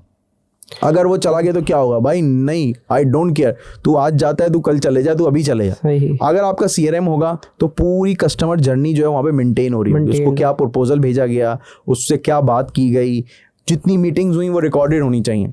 क्योंकि आपका एक कस्टमर आपको लाइफ टाइम बिजनेस दे सकता है। कुछ तो ऐसे बिजनेस भी मौजूद है जहाँ पे छोटी प्रोडक्ट की बात आती है, मैं उसमें भी लोगों को कहता हूँ कि देखिए आप स्केल नहीं कर पाएंगे। उसका रीज़न ये कि आपका प्रोडक्ट छोटा है। अगर आपने ऑटोमेशन प्रॉपरली नहीं अगर आपने बिजनेस मॉडलिंग सही नहीं की तो आप कहीं ना कहीं जाके बिल्कुल जो है आप डैमेज हो जाएंगे और आपको लगेगा कि यार अब जो स्केलेबल, जैसे मैंने आपको बिजनेस मॉडल बताया फ्रीमियम, इसमें एक मॉडल होता है स्केलेबल मॉडल। आपने अक्सर ये सुना होगा कि यार आपका बिजनेस मॉडल स्केलेबल नहीं है। अब भाई स्केलेबल मॉडल क्या होता है? देखिए स्केलेबल मॉडल ये होता है कि जब आप बिजनेस बढ़ाएं तो रिसोर्सेज ना बढ़ें, खर्चे ना बढ़े। हमारे बहुत सारे बिजनेस मॉडल में, जैसे हम डेवलपमेंट का काम करते हैं, आज हम 20 वेबसाइट बना रहे हैं, कल हमारे पास 40 वेबसाइट आ गई तो हमें एक वेब डेवलपर और रखना पड़ेगा, तो हमारा स्केल हो गया। इसकी जगह अगर हम कोई AI का टूल ले लें या हम कोई ऐसा टूल ले लें जिससे वो 60% काम हमारा हो जाए और हम किसी छोटे बच्चे को रख के बाकी का काम करा सकें, तो हमारा रिसोर्सेज नहीं बढ़ेंगे। अब स्केलेबल मॉडल दुनिया में फ्रीमियम मॉडल और रिकरिंग मॉडल क्या, एक दफ़ा नहीं काटो कस्टमर को, $10 उससे लेते रहो, उसको देने में आसानी, और आपको एक क्वांटिटी नंबर ऑफ वॉल्यूम पे आप खेल रहे हैं। यानी आपके पास 2000 कस्टमर है, आपके 20,000 कस्टमर जो आपको $10 दे रहे हैं, $20 दे रहे हैं, आप कह रहे हैं देते रहो। जैसे आपका बिजनेस है माशाल्लाह, आपने बोला यार आप मुझसे 4 डिज़ाइन लेना महीने के, मैं यूँ करूँगा, आपने एक पैकेज बना दिया, आप जो मेरे रेगुलर कस्टमर हैं आप मुझसे 20 डिज़ाइन महीने के ले सकते हो, अगर आपको फिक्स $20 देने पड़ेंगे या $40 देने, ठीक है। तो अब वो काम कराए या ना कराए, ये फिर कैलकुलेशंस होती हैं, पूरी मार्केटिंग की पूरी मैथ है, वो भी मैं अभी आपको एक्सप्लेन करता हूँ। तो उसके अंदर आपको पूरी कैलकुलेशन करने के बाद आप यकीन करेंगे, आप बोलेंगे यार ये पैकेजेस जो है ना हुसैन भाई, ये कि यार मुझे पता है कि मेरे 20 लड़के बैठे हुए और मेरा $2,000 $3,000 $4,000 का एक्सपेंस है, वो तो मेरा इससे निकल गया। अब तो मैं घर में सुकून से सो रहा हूँ क्योंकि वो रिकरिंग मॉडल के अंदर वो चीज़ें आपकी खुद ब खुद जो है वो आपकी आ रही हैं, ठीक है। इसी तरीके से प्रीमियम मॉडल और रिकरिंग मॉडल, ये it's a very important part कि आप उसको किस तरीके से अपने पैकेजेस में यूज़ करते हैं। मैं पैकेजेस का लवर हूँ शुरू से। मैं लोगों को कहता हूँ कि देखें मिसाल के तौर पे यूफोन पैकेज पे चल रहा है, ठीक है, KFC, मैकडॉनल्ड, या जितने भी बड़े बड़े ब्रांड्स मल्टीनेशनल में सब पैकेज देंगे, बर्गर के साथ चिप्स फ्री ले लो, चिप्स के साथ ये ले लो, वो पैकेज ही बनाएंगे क्योंकि लोगों को वो माजरत के साथ कहते हैं ना कि असल से ज़्यादा सूद में मज़ा आता है। तो ये बिल्कुल है, यानी आपका जो बेटे का बेटा होगा ना वो ज़्यादा पसंद होगा, आप कहेंगे अब तेरा तो हो गया काम पूरा, मेरा नवासा, मेरी नवासियाँ, मेरे पोते पोतियाँ जो है वो मेरे लिए ज़्यादा। तो इसी तरीके से लोगों को पैकेज के अंदर जो है ना वो बड़ा बेनिफिट। आप इंटरनेशनल ट्रैवल करते हैं, आपको मोबाइल के साथ 4 चीज़ें एक्स्ट्रा मिलती हैं, यू आर हैप्पी। हमारे यहाँ जो है वो सब कुछ निकाल लेते हैं, कॉस्ट कटिंग के चक्कर में, मगर हम वहाँ ज़्यादा हैप्पी होते हैं कि नहीं यार हम वहीं से लेंगे, हमें जो है वो ये भी फ्री मिलेगा, ये भी फ्री मिलेगा, एग्जैक्टली ऐसे ही होगा। और सर्विस, लास्ट चीज़ मैं इसमें ऐड करना चाहूँगा, सेल्स के बाद आपने बहुत अच्छी मार्केटिंग की, आपने बहुत अच्छी की, बेच दिया, अब आपका बिजनेस होता है आफ्टर सेल सर्विस। अब वहाँ से आपकी जर्नी असल शुरू होती है, असल ईमानदारी जो है ना, बीइंग अ मुस्लिम, वहाँ से शुरू होती है आपकी, कि अगर उस कस्टमर को प्रोडक्ट समझ ना आए तो सबसे पहले तो आपकी रिफंड पॉलिसी होनी चाहिए, 100% होनी है। इसके तो मैं बहुत ही आप उसको बोले भाई ये आप पैसे वापस ले लें। ये पता नहीं क्यों लोग लिख के लगाते हैं कि तब्दील नहीं होगा। नहीं, ये तो बहुत, ये तो इस्लाम के बिल्कुल मुखालिफ है ना। कल भी मैं एक मेडिकल स्टोर पे कुछ था, मैंने कहा गलती से दवाई ले गया, उससे बड़ा से लिख के लगाया कि हम चेंज नहीं करेंगे। मसला यार 1000 रुपए की दवाई, 10,000 रुपए की दवाई, ये गलती से ले गया, मुझे थोड़ी ना पढ़ना आता है। बिल्कुल, तो वो आपकी आफ्टर सेल सर्विस जितनी अच्छी होगी, जितना आप क्विक रिस्पॉन्ड करेंगे, जितना आप प्रोसेस को डिफाइन करेंगे। बेसिकली हमारे यहाँ लोगों को डॉक्यूमेंट पढ़ने का शौक नहीं है, आप लिखेंगे सारी क्लॉजेस मगर वो पढ़ेगा ही नहीं, तो आपको चाहिए ये कि आप उसको सुनाएं कि सर देखें इस जो आप मुझसे चीज़ ले रहे हैं उसमें ये चीज़ें शामिल है, ये शामिल नहीं है।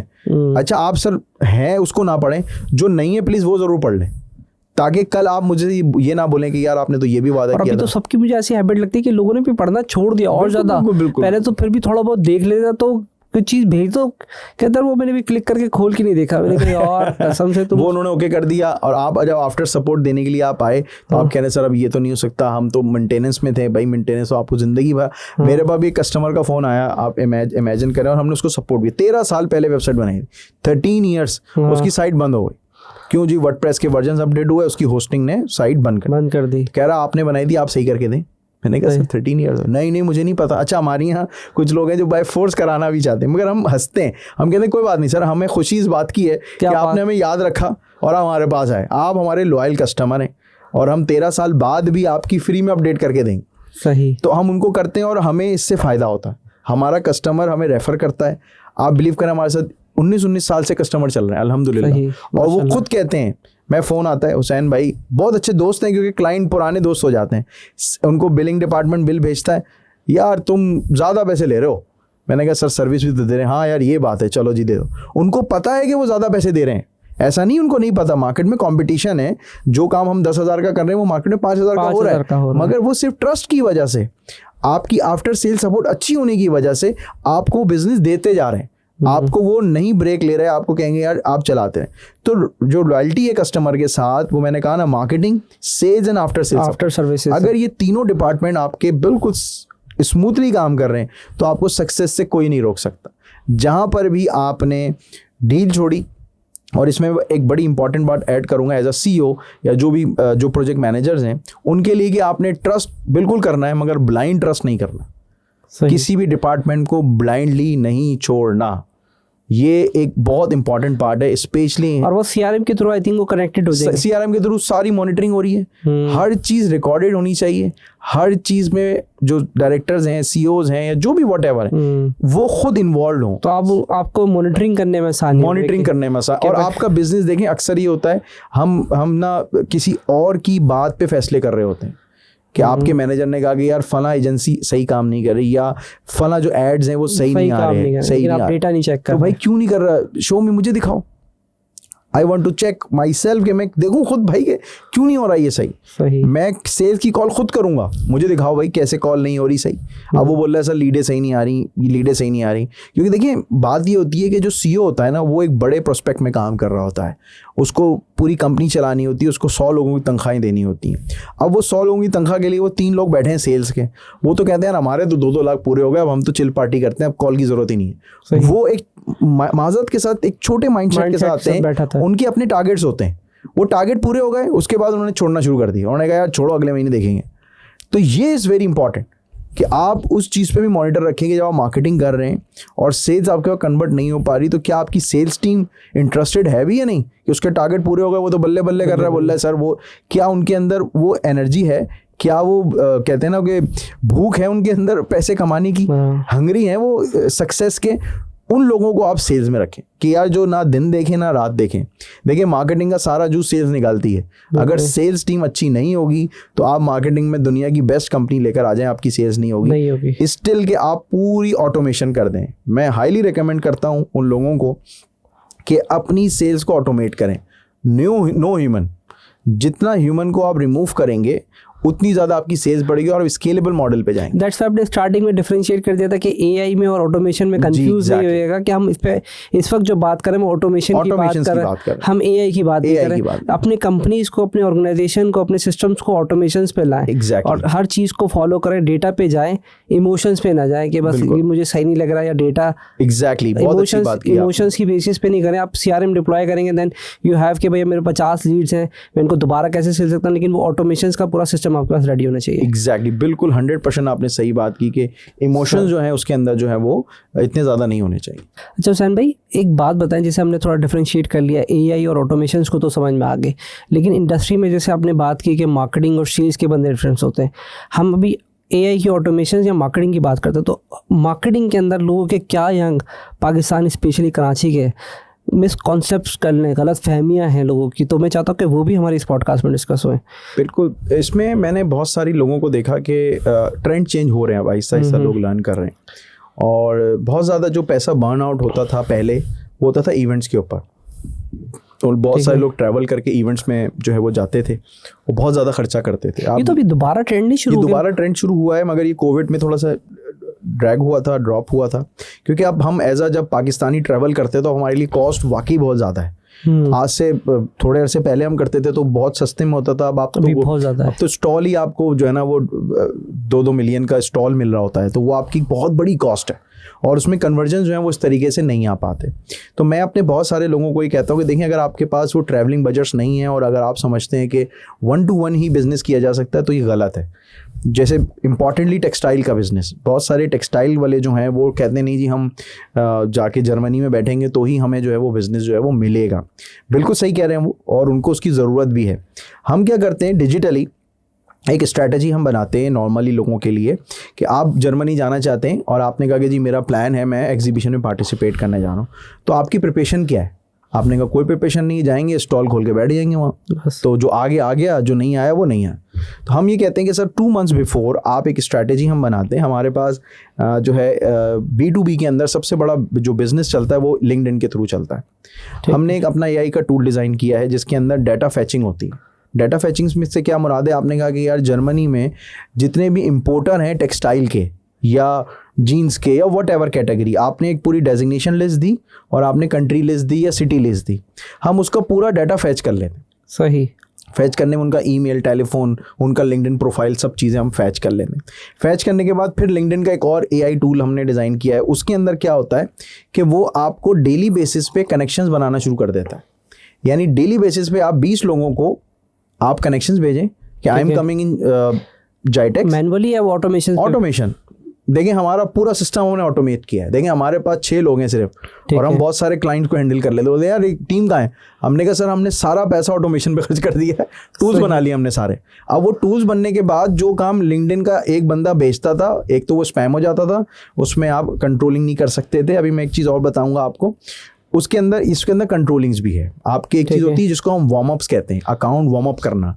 ठीक है, अकाउंट वार्म अप करने का भी मैं पूरा आपको एक्सप्लेन कर देता हूँ।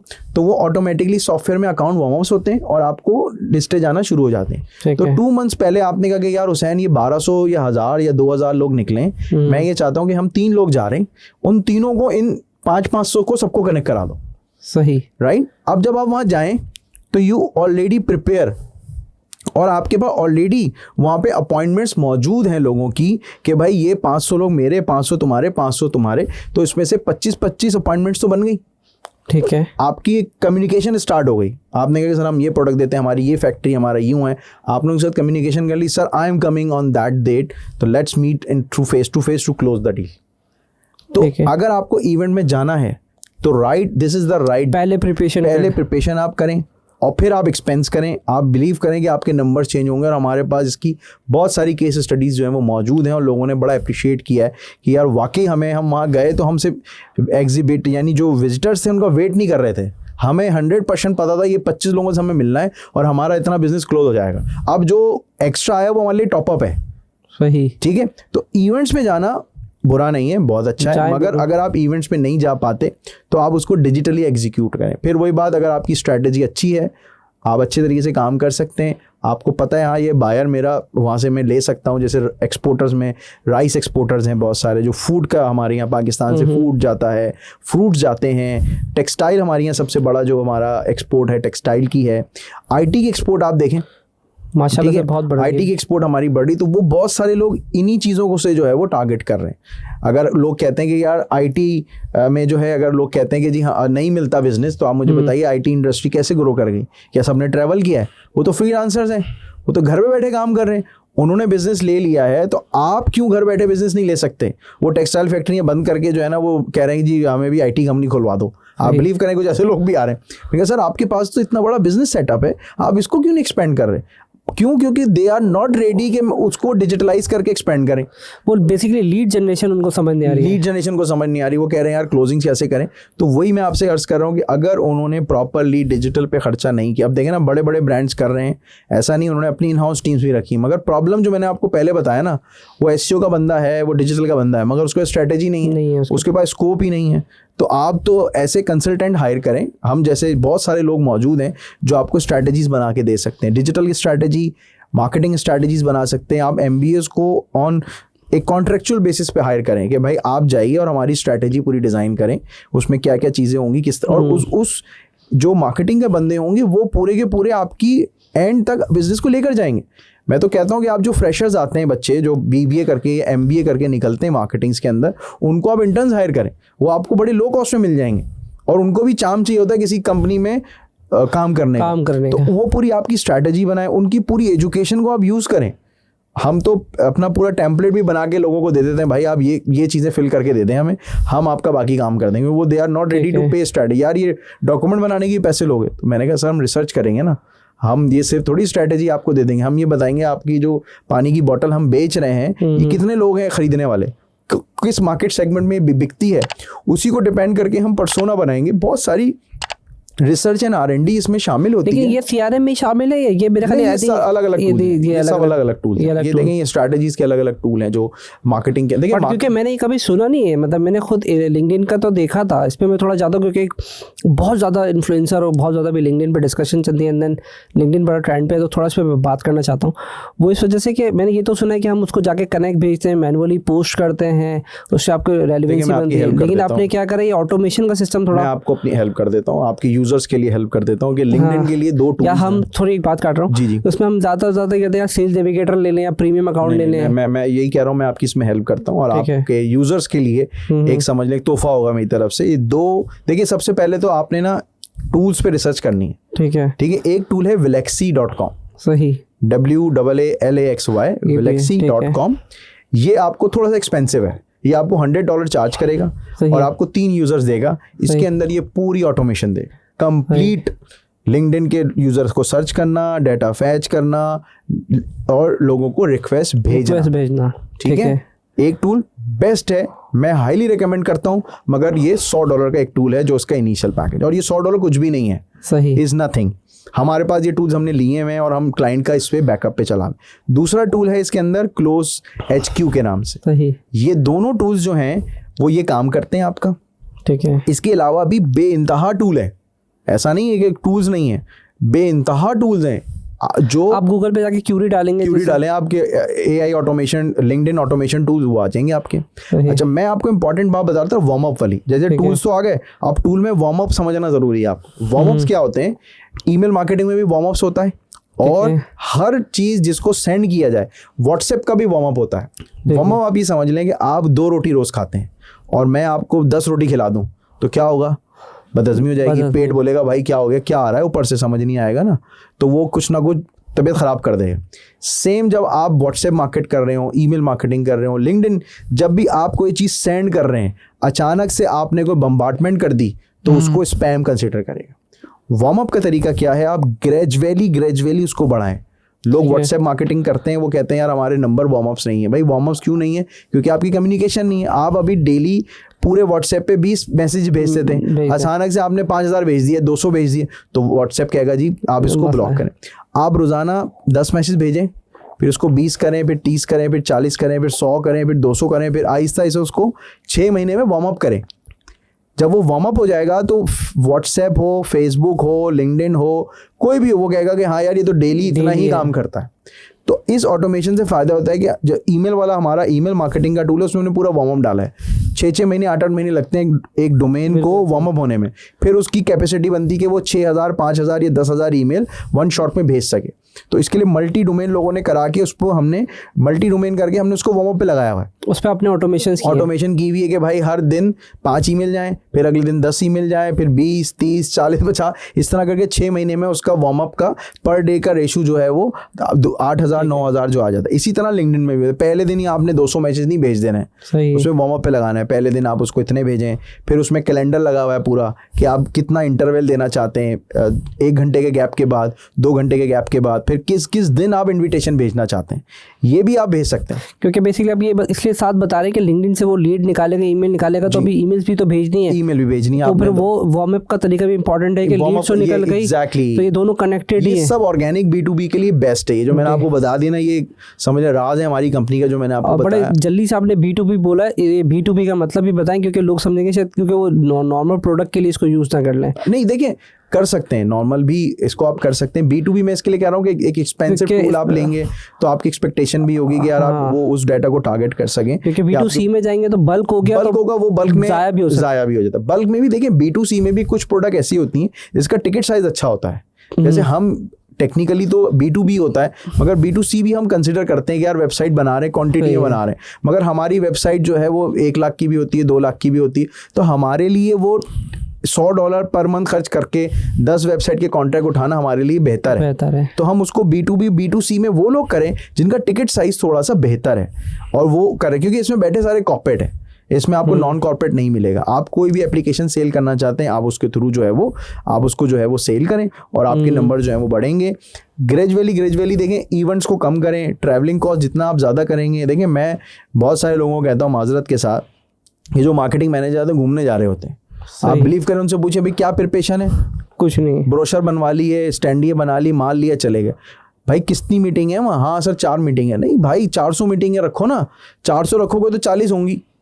तो आपका as a CEO, as a director marketing, या आप जिस भी डिपार्टमेंट को लीड कर रहे हैं, आप उनसे ये चीज़ कहें कि यार आपके पास इतनी लीड्स होनी चाहिए जब आप वहाँ उतरें। आप तो यहाँ बस हवा में आपने फ्लाइट बुक कराई, मैं एमिरेट्स से जाऊँगा, मैं वहाँ ठहरूँगा, सारी टेंशन क्या है, कहाँ जाएंगे, कहाँ रहेंगे, क्या खाना खाएंगे। यार व्हाट द हेल, आप कंपनी के लिए जा रहे हो या आप एंजॉय करने जा रहे हो? तो आप छुट्टी पे जाओ ना, फिर आप क्यों कंपनी के खर्चे पे एंजॉय करने जा रहे हो? मैं तो देखिए ना, इस मुल्क में इस तरह के हालात हैं जिसमें ये डिजर्व ही नहीं करते लोग, जहाँ पे लोग, बहुत सारे लोग माजरत के साथ जेटेक्स में जाते हैं। मैं बोलता हूँ भाई क्या प्रिपरेशन है? कुछ भी नहीं, वहाँ जाके देखेंगे। अच्छा प्रिपरेशन क्या है? खाना कहाँ का खाना है? यहाँ खाना, ये उनको पता है। हाँ, ये पता है। ट्रैवल कहाँ का करेंगे? हाँ यार इस जगह भी सेल्फी कहाँ लेनी है, कहाँ घूमने जाना है, कहाँ, ये सारी प्रिपरेशन है। जो प्रिपरेशन नहीं है वो क्या है, कंपनी के लिए क्या करने जा रहा है वो नहीं है। तो ये चीज़ हमारे लिए ना बड़ा डैमेज कर रही है। जैसे मैं पिछले 3 साल से अब जेटेक्स में नहीं जा रहा, क्योंकि मुझे पता है कि यार उस तरीके के पोटेंशियल कस्टमर हमें नहीं मिल पाता वहाँ से, क्योंकि टिकट साइज़ हमारा छोटा है। वहाँ आपको नई चीज़ लेके जाएं जो वहाँ पे आउट ऑफ द बॉक्स हो तो वो मिलेगी। सेकेंडली वहाँ पे लैंग्वेज बैरियर बहुत है। जो अच्छा कस्टमर है वो अरबी है, तो फिर आपके स्टॉल पे एक अरबी होना चाहिए। इंग्लिश लोग भी आते हैं मगर वो कन्वर्जन उस तरीके से हमें नज़र नहीं आई। हो सकता है बहुत सारे लोगों को वहाँ पे कन्वर्जन मिलती भी हो, लोग जाते भी हों। मुझे नहीं पता कि कितने लोग ROI चेक भी करते हैं। यार हम गए, 16 लाख का स्टॉल था, 5 लाख रुपए ट्रैवलिंग पे लग गए, खाया पिया, 25 लाख खर्च हुए। भाई आया क्या? कोई कैलकुलेशन है इसकी? नहीं, इसकी कैलकुलेशन नहीं की हमने। हम तो बस घूम के आ गए, पार्टिसिपेट कर लिया, फेसबुक पे तस्वीरें लगा ली। कम ऑन यार, रियल बिजनेस पे आइए भाई, रियल बिजनेस देखिए। आपको पैसे कहाँ से मिल रहे हैं, आप उस पर फोकस करें, नॉट दैट कि आप इंजॉय करें। हाँ जब कमा लें तो अपने पैसों पे आपको जो इंजॉय करना है आप करें। अच्छा हुसैन भाई, थोड़ा सा जो लोग हैं भी ट्रैवल नहीं करते, मैं चाहता हूँ उनको भी कुछ आइडिया दें, जो कि लोकली इवेंट पे तो बेचारे आ रहे हैं, बच्चे हैं या कोई फ्रीलांसर्स हैं, या बिल्कुल अभी नई कंपनी खोली है, लीड्स, वो किसी इवेंट में जाते हैं, कनेक्ट करने से घबराते हैं, तो वो भी क्या ये टूल इस्तेमाल करके कनेक्ट कर सकते हैं। देखिए ये जो B2B का टूल है ये पूरी दुनिया के लिए। आप तो वो कैसे कनेक्ट करेंगे, मतलब यहाँ के लोगों को जो इवेंट्स में आ रहे हैं उनको इनविटेशन? देखिए मैं अपनी आपको मिसाल देता हूँ। हम जब शुरू में करते थे तो हम एग्जीबिशंस में जाते थे और विजिटिंग कार्ड उनके लेकर आ जाते थे, ठीक है, ब्रोशर्स लेकर आ जाते थे, उनका डाटा को ईमेल भेजते थे, उनको व्हाट्सएप भेजते थे, उनको SMS भेजते थे, उनसे कोशिश करते थे 1-to-1। देखिए ये हमारे यहाँ, हम स्कूल लेवल की अगर बात करें ना, तो हमारे यहाँ लोगों को चाहिए कि कम्युनिकेशन बच्चों को सिखाई जाए, पढ़ाई जाए, बिजनेस पढ़ाया जाए। आप देखें 8 क्लास के बच्चा 100% उसको 9th क्लास में उसको बिजनेस पढ़ना चाहिए। मैं तो बोलता हूँ ये जो इररेलेवेंट सब्जेक्ट इनको उड़ाइए और सीधा बिजनेस पे आइए। भाई डिजिटल पढ़ाइए उसको, टेक्नोलॉजी भले उसको शौक ना हो मगर उसको कंप्यूटर का पावर यूज़र होना चाहिए। जब वो मैट्रिक करके निकले तो उसको आइडिया हो सब। हमारे यहाँ तो ग्रेजुएशन का बैचलर्स का बच्चा कंप्यूटर से यूज़ नहीं कर पाता। आप यकीन करें, बैचलर्स इन कंप्यूटर साइंस का बच्चा is not a power user. उसको कंप्यूटर यूज़ करना नहीं आता। मैं उसको बोलता हूँ एक्सेल में ये बनाओ, नहीं मैंने प्रोग्रामिंग पढ़ी। भाई तुझे एक्सेल आती है, वर्ड आती है? नहीं। अरे यार आप पहले बेसिक तो पढ़ाएं। आप बिलीव करें जब हम लोग पढ़ते थे MS ऑफिस 6 महीने में होता था, 6 मंथ्स में MS ऑफिस खत्म हो रहा है। अब लोग बोलते हैं यार MS ऑफिस में क्या पढ़ने के लिए। मैंने कहा यार यही सबसे बड़ी, मैंने कहा आप किसी बच्चे को बैठाओ, उसको लेटर लिखे, वो ऐसा टेढ़ा मेढ़ा लेटर लिखेगा ना, उसको फॉर्मेटिंग आएगी ना, उसको स्टार्ट बॉटम कुछ भी नहीं आएगा, फॉन्ट टाइम्स न्यू रोमन या कोई भी टेढ़ा मेढ़ा यूज करके ईमेल भेज देगा। मैंने कहा भाई उसको ईमेल भेजने नहीं आएगी तो वो सामने वाला इंप्रेस कैसे होगा, बिजनेस कैसे आएगा? वो 2 साल तो ईमेल लिखने सीखने में लगा देता है, एक्सेल के फार्मूले नहीं आते। क्या हो गया जी, मैंने जो है ना वो मोबाइल ऐप पढ़ ली, और वेरी गुड यार, कैलकुलेशन कैसे करोगे, लिंक्स कैसे बनाओगे, क्यूरीज कैसे। मैंने कहा हमने तो एक्सेल के अंदर गेम भी बनाया अपने दौर के अंदर। एक्सेल के अंदर पूरा एक रोड स्पीड का गेम बनवाना सिखाते थे। लास्ट प्रोजेक्ट ये होता था हमारा। आप बिलीव करें एक्सेल के अंदर गेम बनता था। लोग बोलते हैं क्या होता है यार। जब मैंने पढ़ी, मैंने बड़ी मेहनत की एक्सेल के ऊपर, मैं आपको बताता हूँ। तो इतनी अच्छी पढ़ी कि हमारे पास इंस्टीट्यूट में चार्टर्ड अकाउंटेंट एक्सेल पढ़ने आते थे। तो सर ने मुझे बुलाया स्पेशली। मैं बड़ा उस टाइम छोटा था, मैं पढ़ रहा था जब मैं इट्स अबाउट 16 और 17 ईयर्स। मुझे बड़ा शौक था, क्रेज हो गया था एक्सेल का। तो उस टाइम वी लुकअप के फार्मूले जो है ना किसी को भी नहीं आते थे। वो सर को भी इतने अच्छे नहीं आते थे हमारे को। कहते यार ये तो बस मैं ऊपर से बढ़ा के निकल जाता। तो वो सर के साथ मैं बैठ के बनाता था। और वहाँ CA के उस टाइम बड़े एजेड लोग आते थे CA में, अब तो माशाल्लाह बड़े यंग लड़के आते हैं। तो वो 2-3 अंकल थे, उन्होंने बड़ी तारीफ की कि यार बेटा ये कैसे कर रहे हो आप। अच्छा, उसको करने से तहसीन भाई फायदा क्या हुआ, बिजनेस लॉजिक्स, अकाउंटिंग सब समझ आने लग गई। MS वर्ड के अंदर मेल मर्ज होता है, आपको पता होगा शायद। अभी लोग बोलेंगे ईमेल मार्केटिंग कैसे करें। लोग हाँ भाई कैसे करो, जाओ अगर टूल खरीदना पड़ेगा, मेलचिम खरीदेंगे। मैं लोग बगैर उसके करके दिखाओ, हम वो करते थे। ठीक है, आज भी करते हैं लोग। मेल फैक्स, मेल मर्ज के अंदर 2 ऑप्शंस होते थे, शायद आपको पता ही नहीं पता। उसमें हम 2 काम, मर्ज फैक्स भी होता था, पता है बात आप? जी। फैक्स की मशीन कनेक्ट करके, मैं बात बहुत पुरानी कर रहा हूँ, ये फैक्स नंबर होता था हमारे पास। 99 के अंदर लोग फैक्स भेजते थे। 2007-8 में मेरे पास फैक्स नंबर होगा। मैं 99-2000 की बात कर रहा हूँ। जिस कंपनी में मैं जॉब करता था वहाँ पे आया जी फैक्स करने। मैंने कहा यार ये तो बड़ा कितनी मुश्किल है, रोजाना 100 जो है फैक्स करो, नंबर मिलाओ। हमने उसको कंप्यूटर से कनेक्ट किया, और क्योंकि मैंने ये पढ़ा हुआ था कि मर्ज टू ईमेल और मर्ज टू फैक्स भी होता है। वो मर्ज टू फैक्स किया और उसके बाद डेली बेसिस पे 100 फैक्स ऑटोमेशन पे जाने लगे। ये ऑटोमेशन मैं 2000 से कर रहा हूँ। और दुनिया कितनी तेजी से चेंज हुई है। मैं सोच रहा हूँ कि अभी आपके साथ बैठा हूँ तो याद आ रहा है कि मुझे भी याद है कि फैक्स करते थे और आज तो व्हाट्सएप से यूं चला जाता। आप देखिए कि मैं ये कहता हूँ बच्चों को अपने कि वो आगे का सोचें, और हर चीज़ के अंदर ना ये ज़रूर सोचें कि यार मुझे इतनी नॉलेज है, मुझे इसका पता है, इस काम में ये हो सकता है। मगर टेक्नोलॉजी ने आपको ये ओपन माइंड दिया है कि यार आप इसके अंदर ना ये 4 चीज़ें और ऐड करें और तजर्बा करो। गलत होगा ना, क्या होगा, कुछ भी नहीं होगा। आप सोचें तो आप आउट ऑफ द बॉक्स जाके उस चीज़ को इम्प्लीमेंट करने की कोशिश तो करें। बट हमारी यही होता है बस जितना पढ़ा दिया, जितना कर लिया, वो बंदे का दिमाग जो है वहीं पे, उसका अटका हुआ दिमाग है, उसके आगे वो आगे मूव जो है वो करता ही नहीं। तो ये ऑटोमेशन जो है ना वो मैं उस टाइम से इन चीज़ों के ऊपर जो है मैं कोशिश करता रहा और लोगों को बताता रहा। मेल मर्ज अभी भी लोग यूज़ करते हैं, मेल्स करते हैं। मर्ज टू प्रिंट भी होता है। अभी आप किसी को बोलें यार ये 100 अलग अलग नाम है और 100 अलग अलग प्रिंट आउट निकाल लें, तो वो बेचारा कॉपी पेस्ट करके 100 फाइलें बनाएगा। बिल्कुल ऐसे हम कहेंगे इसको एक्सेल में डालो और ढर मारो, 15 मिनट बाद पूरे 100 प्रिंट तुम्हारे बाहर आ जाएंगे। लेटर के ऊपर निकालना है, हाँ जी लेटर के ऊपर कर लो। तो जब भी मेरी हमेशा से एक आदत रही कि जब भी कोई क्वांटिटी वाला काम आए ना, मैंने कहा इसको तो ऑटोमेशन से करना है, इसको मैनुअल करना ही नहीं। अच्छा, इसमें थोड़ा सा ऐड करूंगा, ChatGPT आगे भी बहुत सहूलत हो गई है, उस पर डाल के भी हम यूटिलाइज कर सकते हैं। तो देयर इज अ डिफरेंस आता है उसमें या नहीं? ये मुझे एग्जैक्टली नहीं पता कि ChatGPT से प्रिंट निकाल सकते हैं या मर्ज कर सकते हैं, लेकिन ChatGPT कर रहा है वो तो बहुत ज्यादा काम कर रहा है। It's a agent. अभी हमारा जो AI डिजिटल मार्केटिंग का टूल है उसके अंदर हमने एक पूरी चीज़ डिज़ाइन की है। उसमें क्या है कि आप कहते हैं मुझे 30 डेज़ का कैलेंडर बनाना है।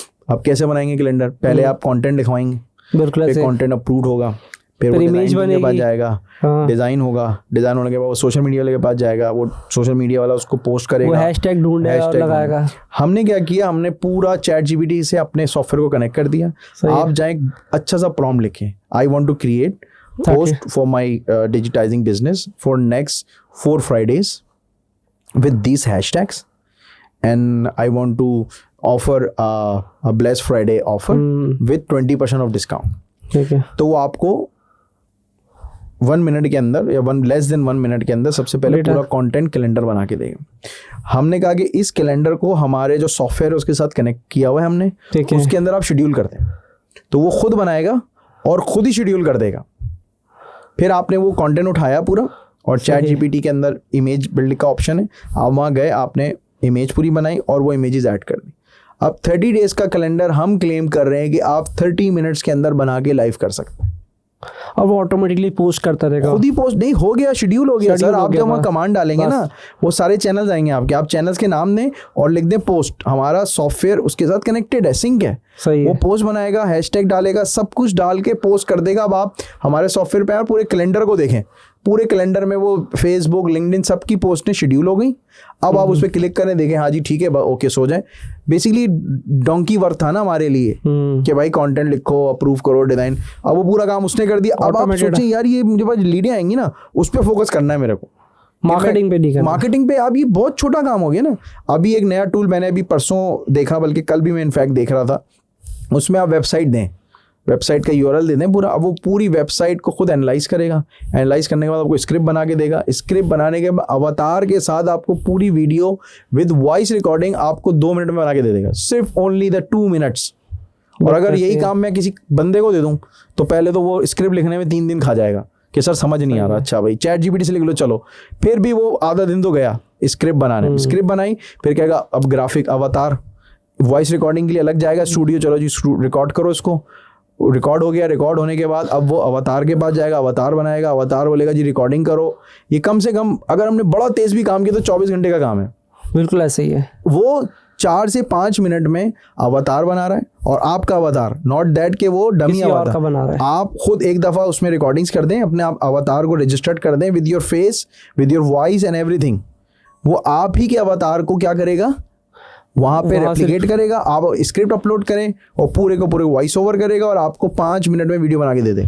और मैंने इसको चेक किया था कि वॉइस भी आप वो बोलता है कि ये बोले तो वो आपकी वॉइस रिकॉर्ड कर लेता है, फिर वो आप ही की वॉइस में बोल रहा होता है सारा। मैं ये बोल रहा हूँ आप ही की वॉइस में बोलेगा, स्क्रिप्ट बस चेंज करें और अवतार बना लें। अब मैं आपको बोलूँ यार आप जो है वो तहसीन भाई ये 4 ऐड बनाने हैं मुझे और ये 4 स्क्रिप्ट हैं, आप बोलेंगे लाओ जी मेरे कपड़े लाओ, बाल बनाओ, बाल कटवा के आऊँ, ये करूँ वो करूँ, कैमरामैन लाओ, लाइटें ऑन करो, बिजली लगाओ, एसी लगाओ।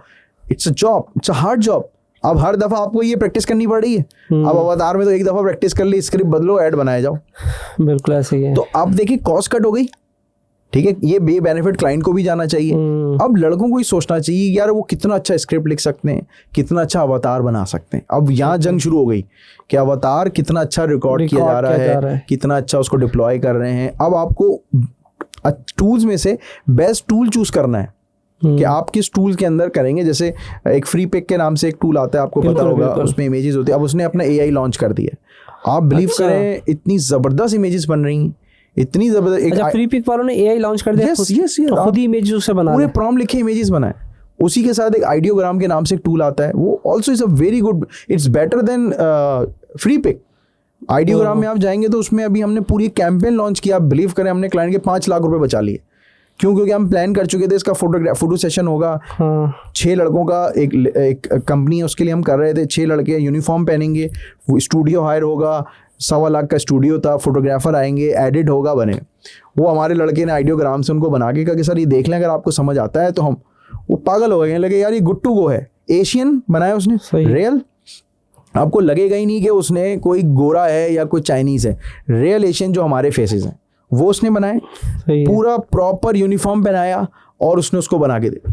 आप यकीन करें 5 लाख रुपए स्ट्रेट बच गए और दूसरा टाइम अलग बच गया हमारा। तो इतना लोगों को अरेंज करना, ये करना, तो कॉस्ट कट हो गई। अब वो टीम बड़ी खुश कि हमारी यार आपने इतनी बड़ी कॉस्ट बचा ली, तो अब वो चल रहा है। अब एज ए एजेंसी हमें ये बेनिफिट कस्टमर को ट्रांसफ़र करने।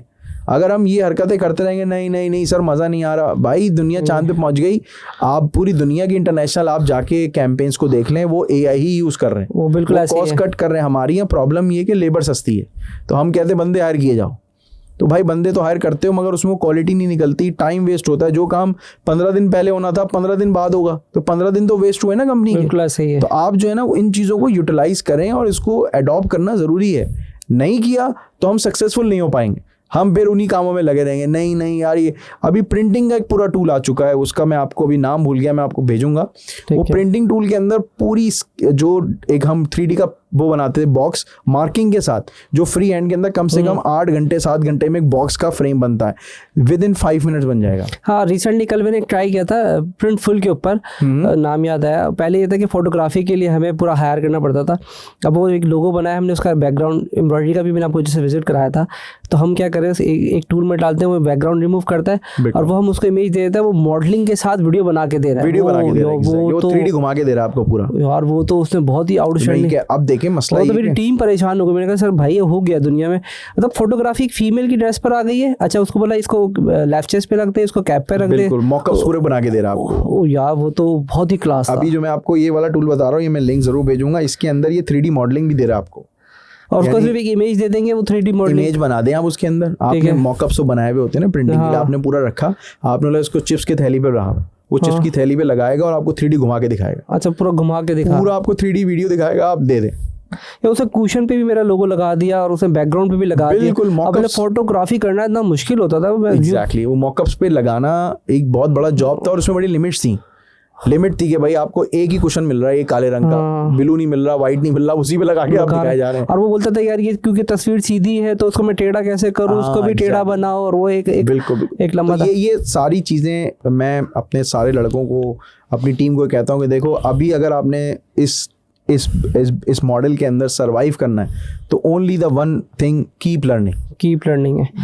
30 minutes minimum, 30 minutes for everyone, starting from the CEO to peon. मेरा भी यही नेक्स्ट सवाल था कि स्टार्टिंग में जो बच्चे हैं, मिसाल के हम तो बहुत ही डाइवर्सिफाइड कम्युनिकेशन करें स्टार्टिंग एंड, जो बिल्कुल न्यू है, 18 साल के 20 साल के, जिनको पता चलता है यार फ्रीलांसिंग कोई है, वो स्टार्ट कहाँ से करें, कैसे अपने आप को मार्केटिंग में अपग्रेड करें, या इन्फॉर्मेशन कहाँ से लें?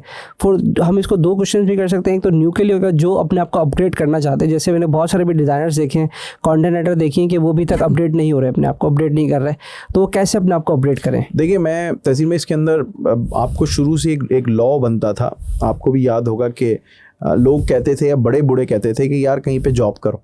बिल्कुल। हमारा सबसे बड़ा जो प्रॉब्लम है ना, अभी मैं एक और अभी फाउंडेशन के साथ काम कर रहा हूँ, मैंने वहाँ पर भी इस चीज़ को फेस किया और अब मैं उनको सजेस्ट करने जा रहा हूँ। मैंने उनको ये सजेस्ट किया कि देखिए, प्रॉब्लम ये होती है कि बच्चे डायरेक्टली फ्रीलांसर बन जाते हैं। ये बहुत बड़ा मसला है। अब उनको बिजनेस एथिक्स नहीं पता होते, कुछ भी नहीं पता होता। तो मैं हर उस बच्चे को ये कहूँगा कि यार आपके पास जो भी एजेंसी सबसे पहले मिले ना, जॉब का आप ज्वाइन कर लें, उसको आप बिलीव करें और बच्चे इसको समझ लें, नंबर 1। नंबर 2, अभी मेरे पास परसों भी एक ईमेल आया, वेरी हैप्पी कि sir I am ready on the without salary, आप मुझे you just give my opportunity. यकीन उसको इसी ने समझा दिया है कि देखो, जो तू 6 महीने, मैं बोलता हूँ 4 साल यूनिवर्सिटी गए, कॉलेज गए, पैसे दिए लाखों रुपए, अभी भी कुछ नहीं आया। नहीं आया ना, इंडस्ट्री का तो कुछ भी नहीं आया, अब तुम्हें आना तो पड़ेगा। मैंने कहा ये 6 महीने भी और इन्वेस्ट कर दो भाई, इसमें पैसे मिलेंगे, शायद नहीं है, शायद कोई एक छोटा अमाउंट इंटर्नशिप का 20, 30, 40 हज़ार रुपये आपको मिल जाए, मगर आपको कम से कम, मैं सब बच्चों को कहता हूँ, भले वो फ्रीलांस भी करें, 2 साल किसी एजेंसी में काम, ऐसी एजेंसी जहाँ पे वाकई कुछ हो रहा हो, जहाँ पे कुछ प्रोडक्शन हो रही हो, 2-4 लोगों जिनके साथ आप कम्युनिकेट कर सकें, आप देख सकें, आप बिजनेस लर्न कर सकें। अब कुछ कंपनीज हैं जिनको मैंने अभी ट्रेनिंग दी, बच्चे हैं कुछ फाउंडेशन के, तो उन्होंने कहा कि सर हम ये बिजनेस, आपका बिजनेस, मैंने कहा बिल्कुल करो। मैंने कहा मगर पहले मेरे पास जॉब करो, पहले समझो कि हम क्लाइंट कैसे लेकर आ रहे हैं, क्लाइंट को किस तरह हैंडल कर रहे हैं, क्लाइंट को किस तरह क्लोज कर रहे हैं, वरना आप ग्रो नहीं कर सकोगे, स्केल नहीं कर सको। आप एक तो पढ़ते रहो साथ साथ। अब उन्होंने बिल्कुल इस चीज़ को रियलाइज़ किया कि हाँ सर आप सही कह रहे हैं, हमारे पास क्लाइंट्स तो आते हैं मगर वो रुकते नहीं है, 2 महीने बाद चले जाते हैं। मैंने कहा आपको क्लाइंट हैंडलिंग नहीं आती ना बाबू, तो आपको सीखनी पड़ेगी और वो आपको किसी कंपनी में मिलेगी। अगर क्लाइंट हैंडलिंग आ भी जाएगी तो पीपल हैंडलिंग नहीं आती। अगर उसके बाद 10 क्लाइंट आ गए तो आपको पता ही नहीं मेरे से काम कैसे कराना है। अब वो ऑनलाइन तुम उसको साइन कर रहे हो, वो अपना व्हाट्सएप बंद करता है, कभी आप अपना व्हाट्सएप बंद करते हैं। स्केल भी नहीं कर पाते ना। एक स्टार्टअप या एक फ्रीलांसर स्केल नहीं कर पाता। और देखिए ये on the very high risk है। आप काम कर रहे हैं या मैं काम कर रहा हूँ, मैं खुद ही कमा रहा हूँ भाई, आपकी तबीयत भी ख़राब हो सकती है, आप बीमार भी हो सकते हैं, आपको कोई भी इमरजेंसी हो सकती है। तो अगर आप 6 महीने या 2 महीने 1 महीने काम नहीं कर सकते तो आपकी अर्निंग्स कहाँ है? तो लोगों को एक थोड़ा सा बड़े माइंडसेट के साथ जाना चाहिए कि यार मुझे एजेंसी सेटअप करनी है, एंड देन गो हम उसी पे ऑटोमेशन पे कब जाएंगे? ऑटोमेशन तो आप समझ लें बहुत बड़ा मिसिंग पार्ट है। अब सिर्फ टूल्स पे ऑटोमेशन नहीं, अपनी भी तो ऑटोमेशन होनी चाहिए भाई। आप खुद अपनी कंपनी पे इस तरीके की ऑटोमेशन बिछाएं कि आपको 2 घंटे में वो प्रोडक्शन मिल जाए जो आपको पहले 10 घंटे मिलती। मैं वही कहता हूँ, मैं अपने बेटे को भी समझाता हूँ कि now it's time to smart working, not the hard working. Smart working के लिए आपको जो अपने खर्चा करना है ना, वो आपको किस पे करना है? आपको अपनी कंपनी के ऑटोमेशन पे करना है। CRM, ERP, टेक्नोलॉजी ट्रांसफॉर्मेशन आपको करनी है। अगर आपने ट्रांसफॉर्मेशन नहीं की तो आप गए। अब मिसाल के तौर पे मैं बोलता हूँ यार आपके पास बहुत पैसे, मगर आप जाओ एक कोई मेरान गाड़ी या FX ले लो, तो आप बोलोगे यार मैं तो ऑफिस पहुँचते थक जाऊँगा। तो आपने खर्चा करना है अच्छी गाड़ी पे, ताकि आप जब ऑफिस पहुँचे तो आप रिलैक्स हो।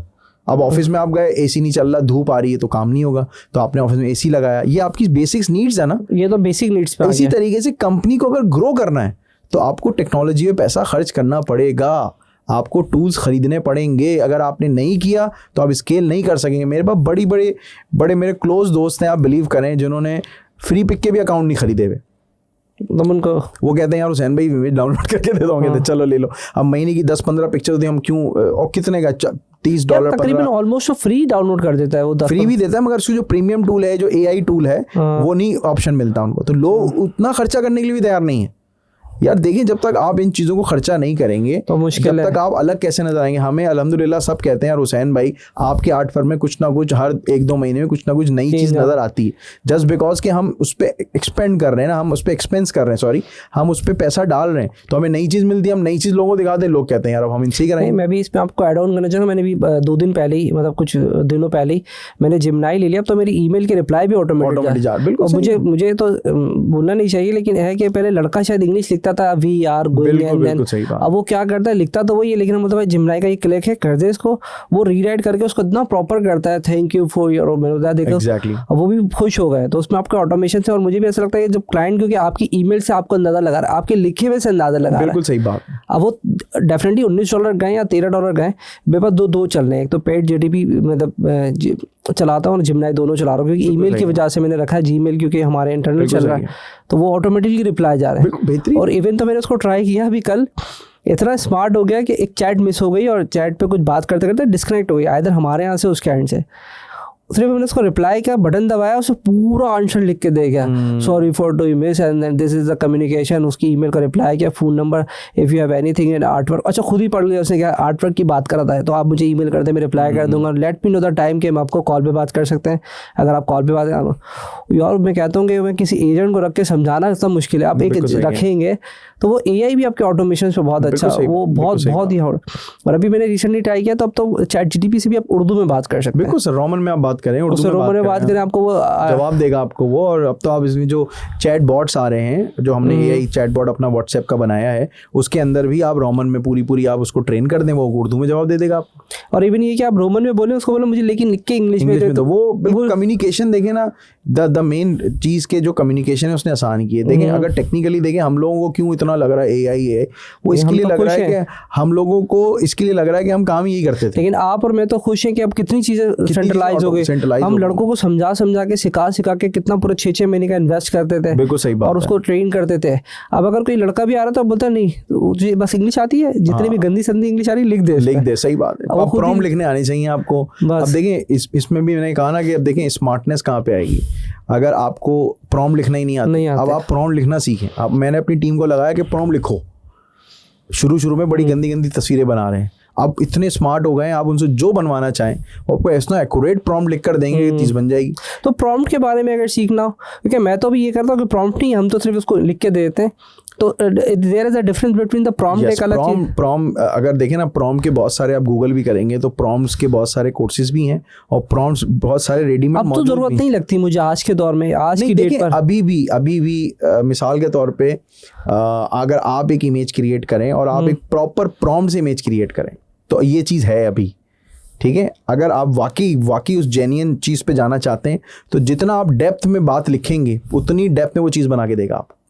ये है, क्योंकि अभी तो मैं लिखता हूँ कि मुझे अगर बटरफ्लाई का डिजाइन चाहिए, kindly create generate the butterfly, तो वो अच्छा बना देता है। वही देखें, मिसाल के तौर पे अभी हमने बनाया जी, हमें एक बंदा चाहिए जो एशियन हो, उसका लाइट ब्राउन कलर हो, आईज ऐसी हो। अब वो आर्टिस्ट वाला प्रॉम्प्ट है। अब आप क्या क्रिएट कर रहे हैं। अगर आपको एक सिंपल सी कोई चीज़ चाहिए जी, एक लैम्प दे दो, तो कोई ऐसी चीज़ नहीं। मगर अगर आप कोई स्टोरी बनाना चाहते, आप स्टोरी या जो स्टार्टिंग में हमने कहती इमोशंस लाना चाह रहे हैं, तो वो आप लिखेंगे ना उसके अंदर। आप जैसे अब एक बंदे ने पूरी वीडियो बनाई थी मिड जर्नी की, आपने देखा होगा, मैन फ्लाइंग फ्रॉम अर्थ और वो पूरी उसने इंग्लिश लिखी, और उसके बाद वो उसने पूरी वीडियो वो जो पूरी इमेज है उसने पूरी एज इट इज़ बना के दिया कि उसने कहा कि जी बंदा है वो जन्नत से उतर रहा है, उसने जन्नत का दरवाज़ा दिखाया और वो बंदा नीचे उतर रहा है। फिर उसने कहा कि जी इसको और इन्हेंस करो। तो प्रॉम्प्ट जो है वो बहुत इंपॉर्टेंट है अभी भी। अगर आप वाकई कोई out of the box creative चीज़ जो है वो बनाना चाहते हैं तो डेफिनेट जो है वो प्रॉम्प्ट आपके लिए इट्स कंपलसरी। आप देखें, आप अच्छे प्रॉम्प्ट लिखेंगे, आप किसी अच्छे बंदे से प्रॉम्प्ट लिखवाएं, आप बोलेंगे वाह यार क्या चीज़ बनाई है। वीडियोस जो बन रही हैं, इमेजेस जो बन रही हैं, उसके अंदर आप देखें, आप फ्री पिक पे जाके तजर्बा करके देखें, एक प्रॉम्प्ट आप जनरल लिखें, उसी के अंदर आप थोड़ी मेहनत करके लिखें। आप बोलेंगे हाँ यार ये या कहीं गूगल से प्रॉम्प्ट निकालें, इमेज की रीचेंज करें और देन उसको एग्जैक्टली देखिए, ये तो स्मार्ट वर्किंग है ना। किसने कहा कि दोबारा टायर इजाद करो भाई, जब बना हुआ है उसके अंदर आप जो है बकरी की जगह आप गाय लिख दें, गाय की जगह आप उल्लू लिख दें, जो भी आपको बनाना है आप लिखें और वो आपको एग्जैक्टली क्रिएट करके दे देगा। मगर प्रॉम्प्ट अच्छे लिखने।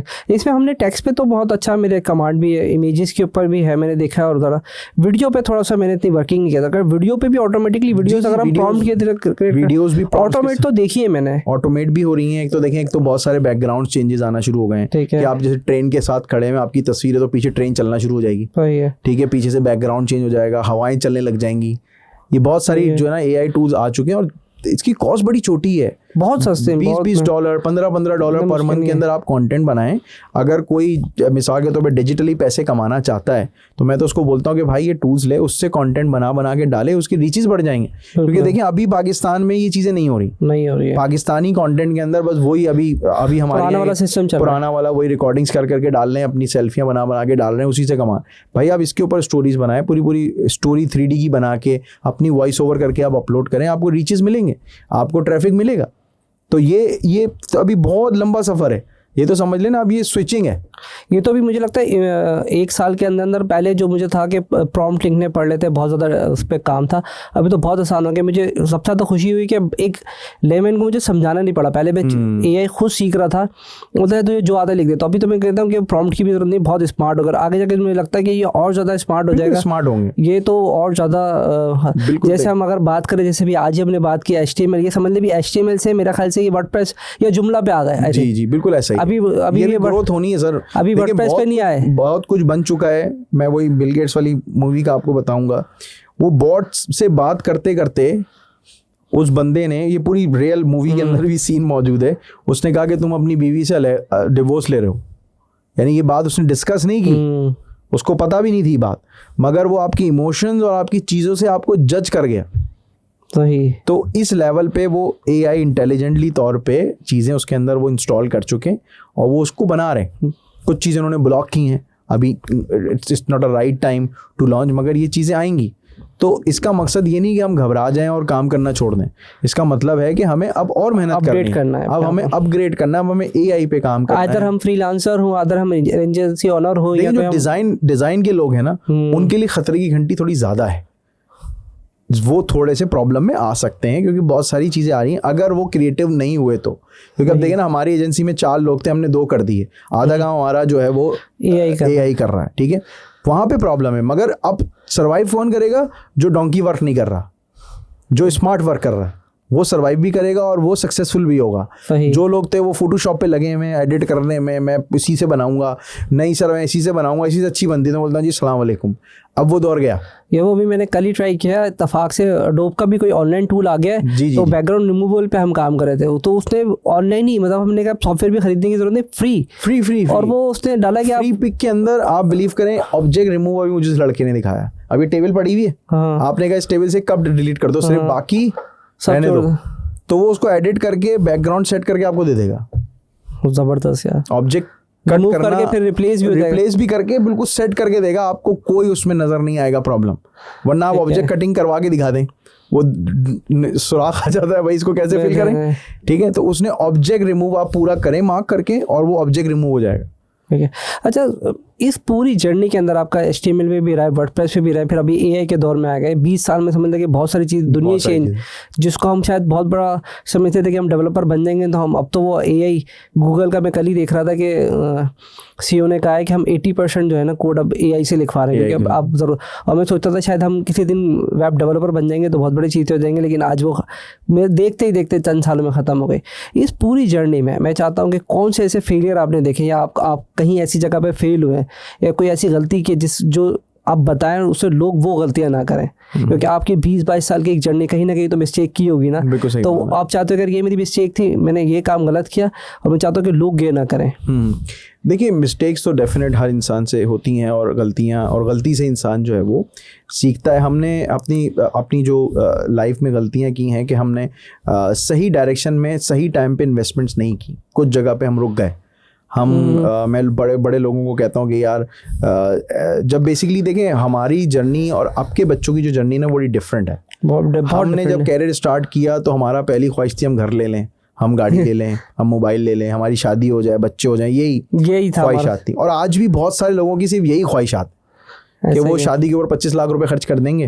मैं बोलता हूँ भाई 25 लाख शादी पे नहीं, कारोबार पे खर्च कर लो, वो ज़्यादा बेनिफिट है आपके। इसी तरीके से आपके बिजनेस में जो आज हमने कोविड के बाद इन्वेस्टमेंट शुरू की हैं, जिसकी वजह से हमें बहुत ज़्यादा अल्हम्दुलिल्लाह प्रॉफिट्स भी हो रहे हैं और हम बहुत ज़्यादा स्टेबल हो गए, ये हमने नहीं किया। हमने इन्वेस्टमेंट जो है वो दूसरी चीज़ों पे की। हमने जो है अपने बिजनेस को इम्प्रूव करने में वो इन्वेस्टमेंट्स नहीं की। ठीक है, तो सबसे बड़ा प्रॉब्लम ये होता है कि हम अपने बिजनेस का सारा पैसा खुद ना खाएं।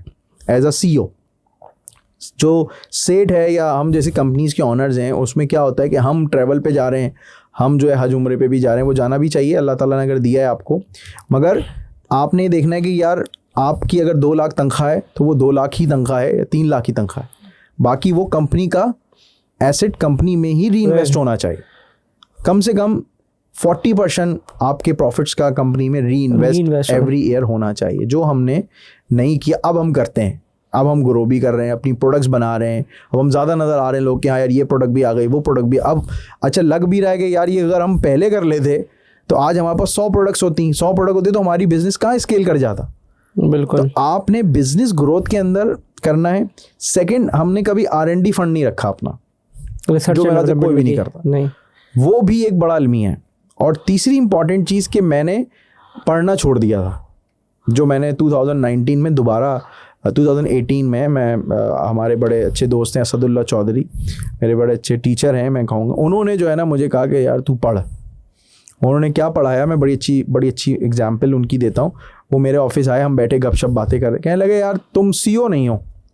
मैंने कहा सर मैं CEO हूँ, मेरे कार्ड पे लिखा है। कहने लगे नहीं, you are a good salesman, तुम अच्छी प्रोडक्ट बेचते हो and you are a good developer, और उसको सही तरीके से डिज़ाइन करा के एग्जीक्यूट कर देते हो। मैंने कहा हाँ तो सर और क्या करूँ। बोले ये CEO का काम नहीं है ना, CEO का काम है एक जगह जाए 100 वेबसाइट के कॉन्ट्रैक्ट उठा के लाए और टीम को दे दे वो बनाए। बनवाना तुम्हारा काम ही नहीं है, वो तो प्रोडक्शन का काम है। बेचना तुम्हारा काम ही नहीं है, वो सेल्स का काम है। तुम्हारा काम है अपर लेवल पे बैठ के डिसीजंस लेना और उन चीज़ों को मैनेज करके बिग सेल्स करना, नॉट स्मॉल सेल्स करना, यानी एक ही जगह जाके 100 चीज़ें बेचना। सही। तो उन्होंने मुझसे कहा कि फिर मैंने कोर्स किया, मैं आपके चैनल से बताना चाहूँगा, एक है thepowermba.com। ठीक है, ये थोड़ा सा एक्सपेंसिव है, $1000 का कोर्स है, पूरा आपको पावर MBA मिलता है। इसमें क्या होता है कि हार्वर्ड के जो स्टूडेंट्स हैं वो केस स्टडी बेस्ड लर्निंग पढ़ाते हैं। वो केस स्टडी लर्निंग क्या होती है कि गूगल ने नेटफ्लिक्स की पूरी केस स्टडी पढ़ी है उस पर कि नेटफ्लिक्स ने किस तरीके से बिजनेस किया। अच्छा वो क्या करते हैं, वीडियो यहाँ चल रही होती है और एक स्क्रीन के ऊपर पूरा बिजनेस मॉडल बिछा देते हैं कि भाई उसमें पूरा बिजनेस मॉडल क्या थे, CTS क्या थे, चैलेंजेस क्या थे, ROI किस तरह निकाला, ये पूरा बिजनेस मॉडल वो पढ़ाएंगे। और फिर रियल जो उसका जो ऑनर है या जो भी उसका फाउंडर है वो आपको पूरा बिजनेस मॉडल समझाएगा। तो अब जो 2019 में मैं अपनी 2 बड़ी गलतियां मैं मानता हूं कि investments always on the right track, यानी कि आपको अपनी कंपनी में इन्वेस्टमेंट करना चाहिए। नंबर 2, आपको कंटिन्यू पढ़ना चाहिए। आपको भी पढ़ना चाहिए और आपकी टीम को भी पढ़ना चाहिए। नॉट दैट कि आप तो हीरो बन गए, आपके पास बॉटल नहीं कि आप कह रहे हैं यार मैं तो MBA अमेरिका से पढ़ के आ गया और ये जो है ये तो बच्चे कुछ आता ही नहीं, तो मैं उसको गालियां भी दे रहा हूँ, मैं उसको सुना भी रहा हूँ, तुझे तो कुछ नहीं आता। भाई उसको पढ़ाओ ना, आप खुद खड़े होकर समझाएं, खुद पढ़ाएं, आप उसको, आप खुद सिखाएं, या आप उसको कहें कि यार तू जाके फला कोर्स कर। मैंने वो सारे लेक्चर्स डाउनलोड किए और अपनी टियर में 3 लोगों को भी वो कोर्सेज कराए। तो आज वो बंदे भी मेरे साथ खड़े हैं विदाउट एनी फेयर कि यार ये बंदे कल जॉब छोड़ के चले जाएंगे। कोई बात नहीं, हमने तो पढ़ा दिया, कहीं और काम करेंगे तो अल्लाह ताला हमें कोई ऑल्टरनेट दे देगा। और इस पे मैं बड़ा ब्लाइंडली बिलीव करता हूँ कि यार मैंने उसको पढ़ा दिया। सबसे बड़ा प्रॉब्लम ये होता है कि यहाँ लोग पढ़ाते नहीं भाई, HR का फना ट्रेनिंग आपको बाहर भेज रहे हैं, अब 2 साल तक आप जा नहीं सकते। भाई यार ये क्या, वो मर गया तो क्या करेंगे आप किसी को बाउंड नहीं कर सकते ना, आप उसको सक्सेस के रास्ते में नहीं आ सकते। आप ये रिस्क तो लेना पड़ेगा आप। और बड़े अच्छे हमारे एक दोस्त थे, एक बड़े सीनियर साहब थे HR में, उनका बड़ा एक्सपीरियंस था। तो उन्होंने मुझे लाइफ में एक चीज़ सिखाई थी कि हुसैन, जब कोई बंदा जाना चाहता है ना, उसको कभी भी मत रोको, उसको फूल दो, उसको केक दो और उसको रुखसत कर दो, क्योंकि अब वो तुम्हारे लिए कभी भी फायदेमंद नहीं होगा। क्योंकि वो जाना चाहता है, तुम उसको तेरी सैलरी बढ़ा के रोक तो लोगे, मगर वो फिर 6 महीने बाद उसको होगा कि यार अब मैं दोबारा स्विचिंग करता हूँ। तो मोस्ट इंपॉर्टेंट पार्ट, जब वो जा रहा है तो उसको जाने दें, तालियां बजाएं, फूल दें, केक दें, थैंक यू दें, वेलकम। अब वो दोबारा तुम्हारे पास अगर खुद आ जाए तो इज़ वेरी गुड। आप कॉल ना करो उसको, क्योंकि वो तुम्हारे साथ अब काम करना नहीं चाहता। अगर वो आप उसको ज़बरदस्ती करेंगे तो शायद वो मजबूरी में या किसी गिल्ट में आपके पास रुक तो जाए, मगर वो परफॉर्म नहीं करता। उसको कुछ ना कुछ ख्याल आता रहेगा। आप वो कहेगा यार अब ये हो गया, उसको मसले नज़र आते रहेंगे। और अक्सर ऐसे लोग बाकी टीम मेंबर को भी ख़राब कर देते हैं। बिल्कुल ऐसे ही है। तो वो जो कहते हैं ना, जब कैंसर होता है तो उस हिस्से को काटना पड़ता है, भले वो जो भी हिस्सा हो वो कट के फेंक दें। आप उसको नहीं फेंकेंगे तो वो स्प्रेड कर जाएगा। इसी तरीके से जो आपकी टीम्स हैं, अगर उन टीम में इस तरीके का कोई बंदा आ गया है तो सबसे पहले उसको काटना पड़ेगा।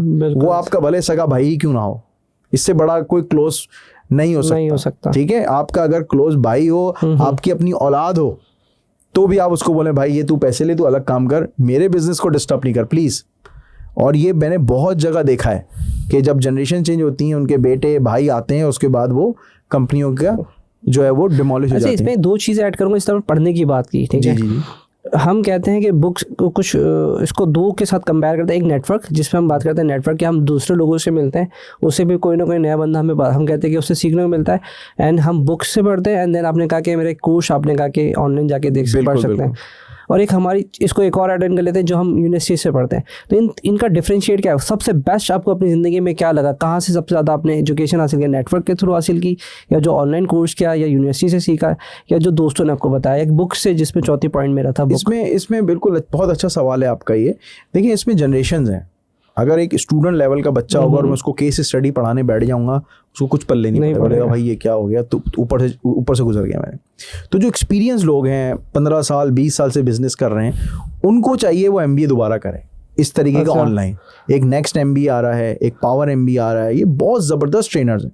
और आप बिलीव करें, इनका एक्सपीरियंस है, इनकी चीज़ें हैं। अच्छा, आप उसमें से जूस नहीं निकाल पाएंगे कि यार मैं इसमें क्या, आपको निकलेगा जूस अगर आप वाकई उस पर एफर्ट करते हैं। जो बच्चे हैं ना, उनको मैं ये रेकमेंड करता हूँ कि वो भी, जैसे मैंने पहले भी कहा, वो किसी कंपनी में ज्वाइन करें, लोगों के साथ ज्वाइन होकर काम को सीखें। सही, रिसेप्शन में बैठ जाएं, एजेंसी में घुस जाएं बस किसी तरीके से, आप बिलीव करें कि उनके नंबर चेंज हो जाएंगे। और इम्पॉर्टेंट बात, मेरे पास बच्चे आते हैं, आता कुछ भी नहीं, कुछ भी नहीं आता। एक वेबसाइट बनाने के लिए दूंगा, नहीं बना सकेंगे। एक लोगो बनाने के लिए नहीं बना सकेंगे। पैसे सर 40,000, सर 50, आजकल यही रेट है। कौन सा रेट है भाई, किसने बनाया ये? नहीं सर हम नहीं करेंगे। तो जाइए आप। सबसे बड़ा प्रॉब्लम क्या हो गया है, मैं एजुकेशन सेंटर्स जो है ना हमारे, वो बच्चों का माइंडसेट बना के भेज रहे हैं कि आपने फला यूनिवर्सिटी से की है तो दिस इज़ योर रेट।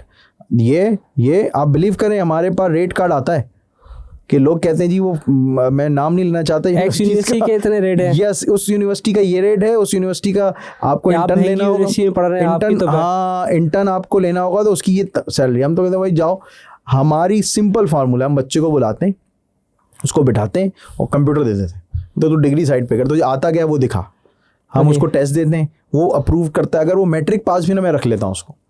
मैंने कहा मुझे देखें, हायरिंग करते वक्त आपने जो देखना है वो ये नहीं देखना कि वो कहाँ से पढ़ के आया है, भाई उसके पास स्किल है।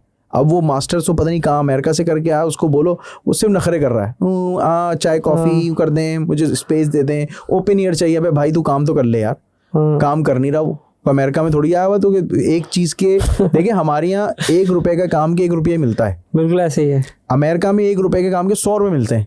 तो उनके नखरे करने की ऑप्शन है उनके पास, वो सभी 100 ले रहे हैं ना, तो सब हाईली पैसे कमा रहे हैं, वो अपनी स्पेस उनके पास, वो वीकेंड पे घूमने भी जा रहे हैं, वो छुट्टी पे भी जाएंगे, सब कल्चर बिल्ड हुआ है। अब हमारी यहाँ ऐसा है ही नहीं, हमारी यहाँ 1 रुपए का मतलब 1 रुपये ही मिलेगा भाई, उसमें हो सकता है भी आधे पैसे वो ना भी आधे पैसे।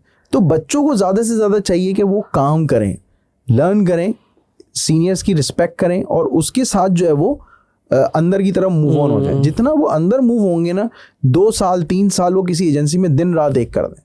और आप बिलीव करें, मैं अपनी जर्नी बताता हूँ, जब मैंने 2 साल काम किया तहसीन भाई, तो मुझे कुछ लोगों ने, मेरे दोस्तों ने उस टाइम बड़ा डीमोटिवेट भी किया। क्या होता था, अगर प्यून नहीं आ रहा तो हम तो सफाई भी कर रहे हैं और सर को चाय भी पिला रहे हैं, ठीक है, खुद करते हैं। ब्रोशर बांटे मैंने रातों को जाके, अखबारों में, हम कंप्यूटर इंस्टीट्यूट में थे, अखबारों में आपको याद होगा कि ब्रोशर डल के जाते थे, रात के 3 बजे वो एक्टिविटी होती थी, अखबार आता था 2 ढाई 3 बजे करीब, और अखबार में उनके सामने में डलवाना होता था, क्योंकि वो अखबार वाले डालते नहीं थे।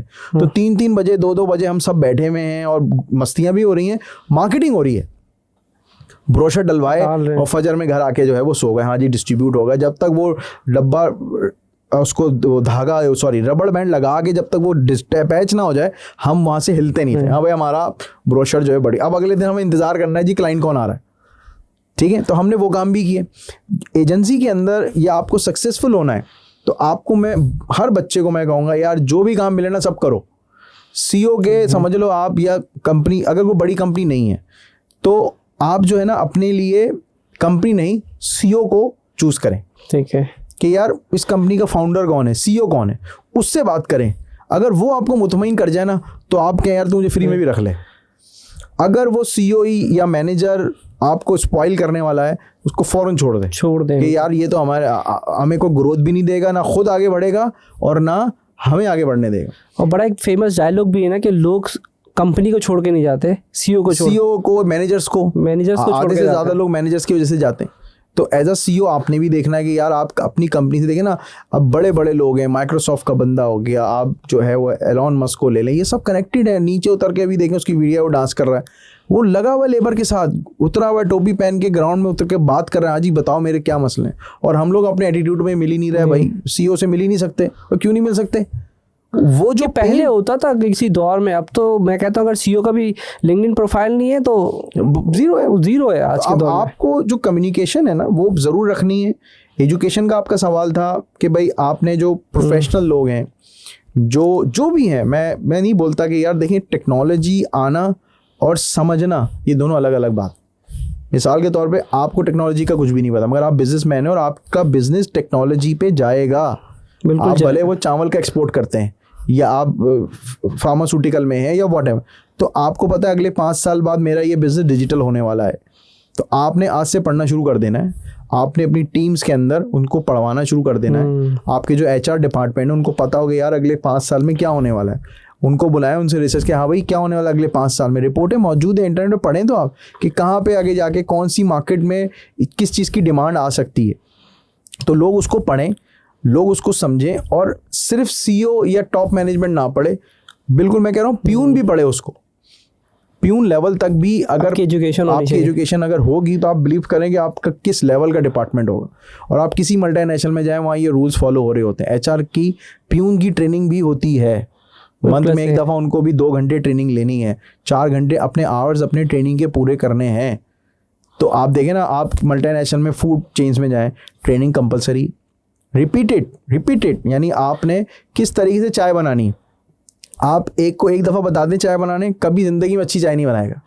आप उसको 6 दफ़ा बार ट्रेनिंग दें, उससे अच्छी चाय कोई नहीं बनाएगा।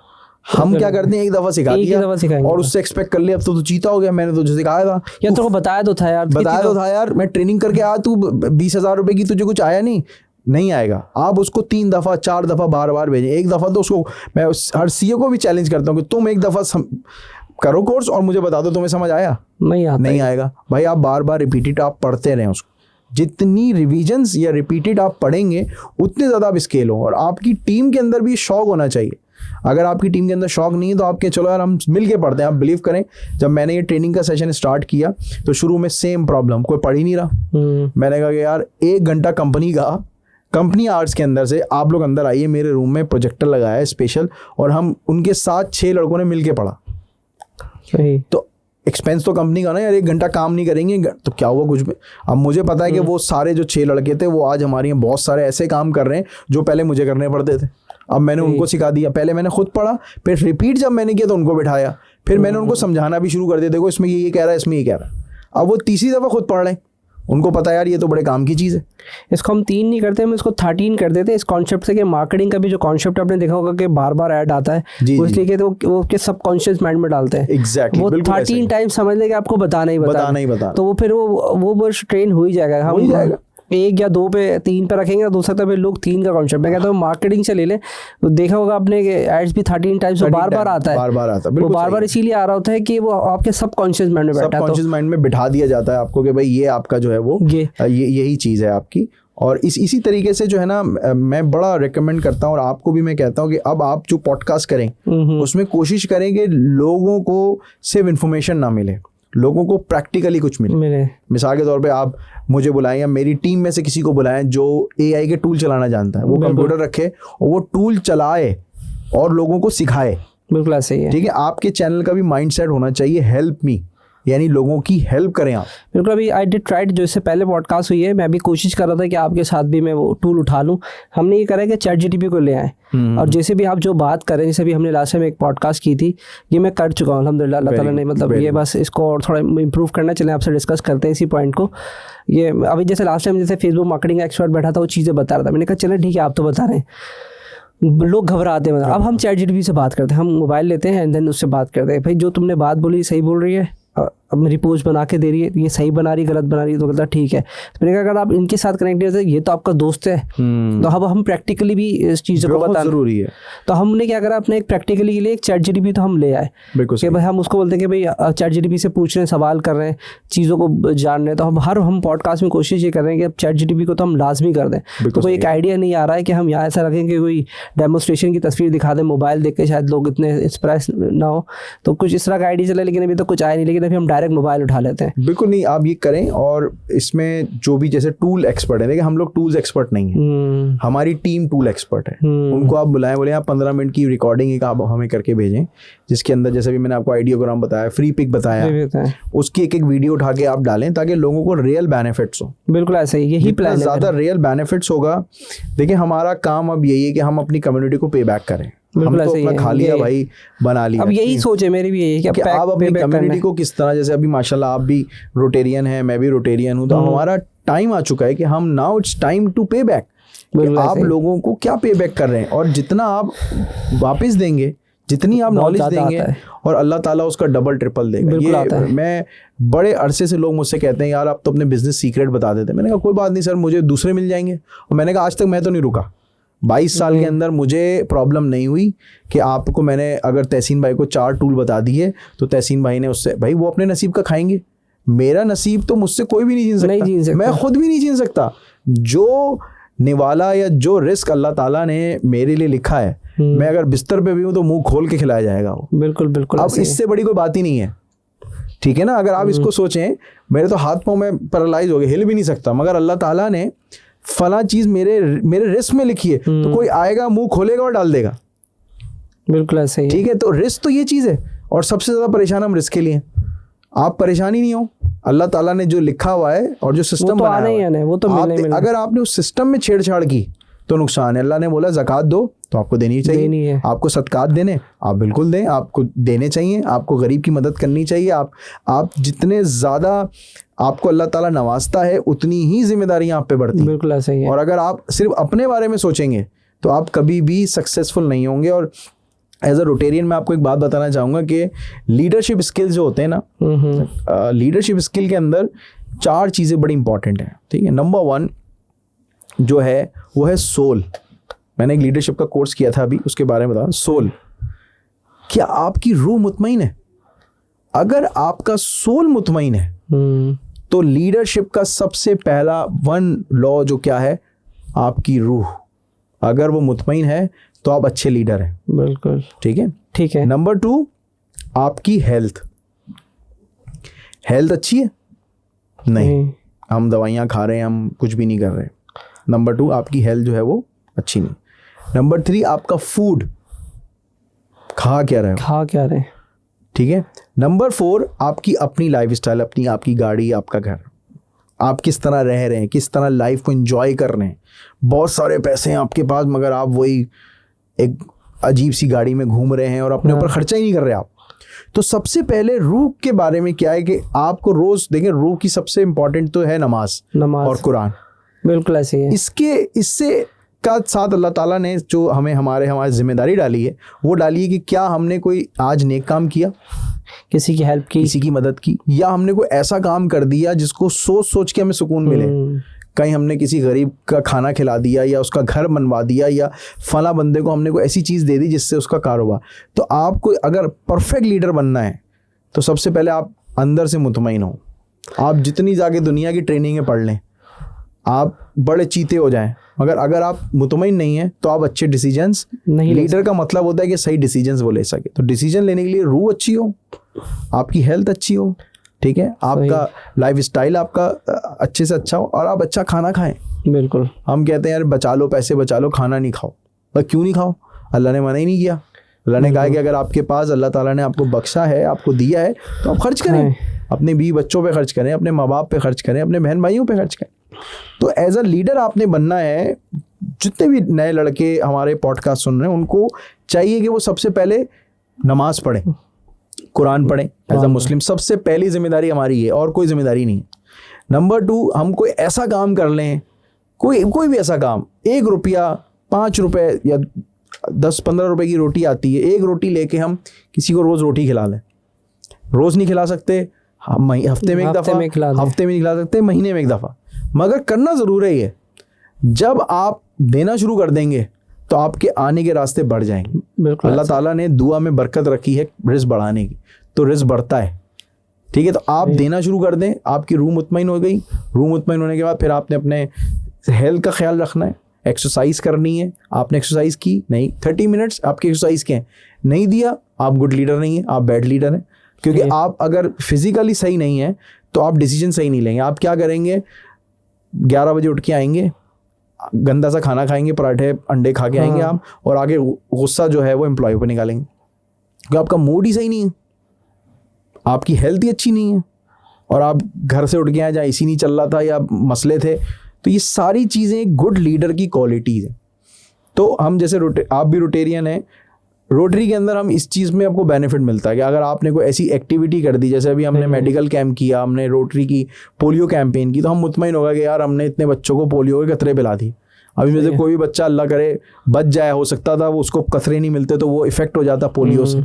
तो आपको अपनी सोल के लिए भी काम करना, और ये हर किसी ने करना है। देखें जो बाहर मुल्क वाले हैं वो आप बिलीव करें कि 8 क्लास या 6 क्लास में हर बच्चों को ये जॉब देते हैं कि वो जाएं गरीबों की मदद करें और ऐसे इंस्टीट्यूशंस में जाएं जहाँ पे वो गरीबों को खाना खिलाएं, या वो गिव एंड टेक वाला जो मामला है वो वहाँ पे उनको समझ आए। ये उनके स्कूल का हिस्सा है ये। और हमारे यहाँ तो ये है ही नहीं। हमारे यहाँ तो अपने पास ले आओ, सारा बचा लो, उसका भी खींच के लिया, इसका भी खींच के लिया, शादी में से भी खाना निकाल दें, रख दे 2 दिन, और कुर्बानी करें तो पूरे महीने का रख दिया। ये बारबेक्यू करेंगे 15 दिन बाद, वो पूरे का पूरा गाय फ्रिज में पड़ी हुई है। भाई अल्लाह ने इसके लिए बनाई नहीं थी, उस टाइम तो फ्रिज ही नहीं थे। भाई बांटो, खाओ और ख़त्म कर दो उसको, तो रखना ही नहीं था आपने। आप जो है वो हवस और आपको डर कि यार ये तो कल ख़त्म हो जाएगा, मैं क्या करूँगा, भाई ख़त्म होगा ही नहीं, अल्लाह ने ख़त्म होगा ही नहीं। रिस्क तो जब इंसान की जान निकलती है ना, तो मेरे ख्याल से 4 या 5 फरिश्ते होते हैं, उसमें से एक फरिश्ता जो है वो पूरी दुनिया का चक्कर लगाता है और कहता है भाई रिस्क नहीं है अब इसका। एक फरिश्ता होता है जो पूरी दुनिया में जाके सांस ढूंढता है, कि वो सांस बची तो मैं सांस ला के इसको दे दूँ, सांस नहीं मिलती उसको, तो जी वो अब ख़त्म हो गया। तो आप देखें अब पूरी दुनिया में एक फरिश्ता, अल्लाह ताला ने ये सिस्टम ऐसा ना, 10 फरिश्ते हमारे साथ, हमारी सर्विस में 10 फरिश्ते हैं जो हमारे हर काम कर रहे हैं।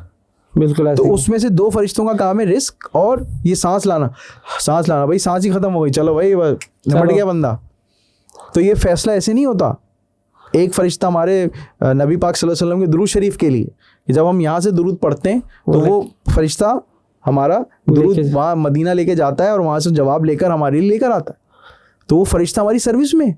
तो अल्लाह ताला का हम जितना शुक्र अदा करें वो कम है। हमें तो पता ही नहीं कि यार 10 अल्लाह ताला ने फरिश्ते हमारे कामों में लगाए हुए। बिल्कुल ऐसा। आप नियत करके सोए, या अल्लाह मुझे फजर की नमाज में उठा देना, सच्ची नियत, आपकी आँख खुलेगी, वो फरिश्ता भाई उठाएगा, चलो भाई किसी भी तरीके से कोई झटका लग जाएगा, कोई आपको कुछ भी होगा व्हाटएवर, हाँ, वो आप फजर में उठ जाएंगे अलबत्ता, यार मैं आप बहुत थका हुआ या अल्लाह सो फजर में उठा दे रहा है। होता है कभी आप लेट नाइट सोए थके में, तो आप देखें आपको कुछ ना कुछ होगा ऐसा कि आप वो उठेंगे और ठक करके आप नमाज के लिए चले जाएंगे। तो ये अल्लाह ताला ने बड़ा अच्छा निज़ाम बनाया है। बस हम जितना भी कमा लें, अब हमारी जिम्मेदारी है कि हम अपनी कम्युनिटी को पे बैक करें। अल्लाह ताला ने जो जिम्मेदारियां हम पे दी हैं हम उसको ज़रूर जो है वो पूरा करें। अच्छा, बहुत मज़ा आ रहा है, दिल तो नहीं कर रहा ख़त्म करने का, लेकिन अभी हमें क्योंकि चीज़ें क्लोजिंग पे जाना है, तो एक सवाल मेरा सबसे जनरली होता है कि सुनने वालों को ऐसा मैसेज देना चाहें। 2 सवाल बेसिकली होते हैं। एक तो वो कि कोई ऐसा सवाल जो अब लगता हो आपको कि मैंने मिस कर दिया है, मिसाल के तौर पे कोई ऐसी बात होती है क्योंकि बहुत कम लोग पॉडकास्ट में आते हैं तो वो उनके दिमाग में होता है तहसीन ये पूछेगा पर मैंने वो पूछा ही नहीं। एक ये सवाल। दूसरा ये कि कोई ऐसा मैसेज आप देना चाहें, तो मैंने दोनों एक साथ ही कर दिया आपके साथ। नहीं, अल्हम्दुलिल्लाह हमने काफ़ी चीज़ें जो हैं वो डिस्कस की हैं और काफ़ी हद तक चीज़ें जो हैं अल्हम्दुलिल्लाह क्लियर हुई हैं। मैसेज के हवाले से मैं फिर वही 2 बातें कहूँगा। नंबर 1 कि पढ़ना ज़रूरी है।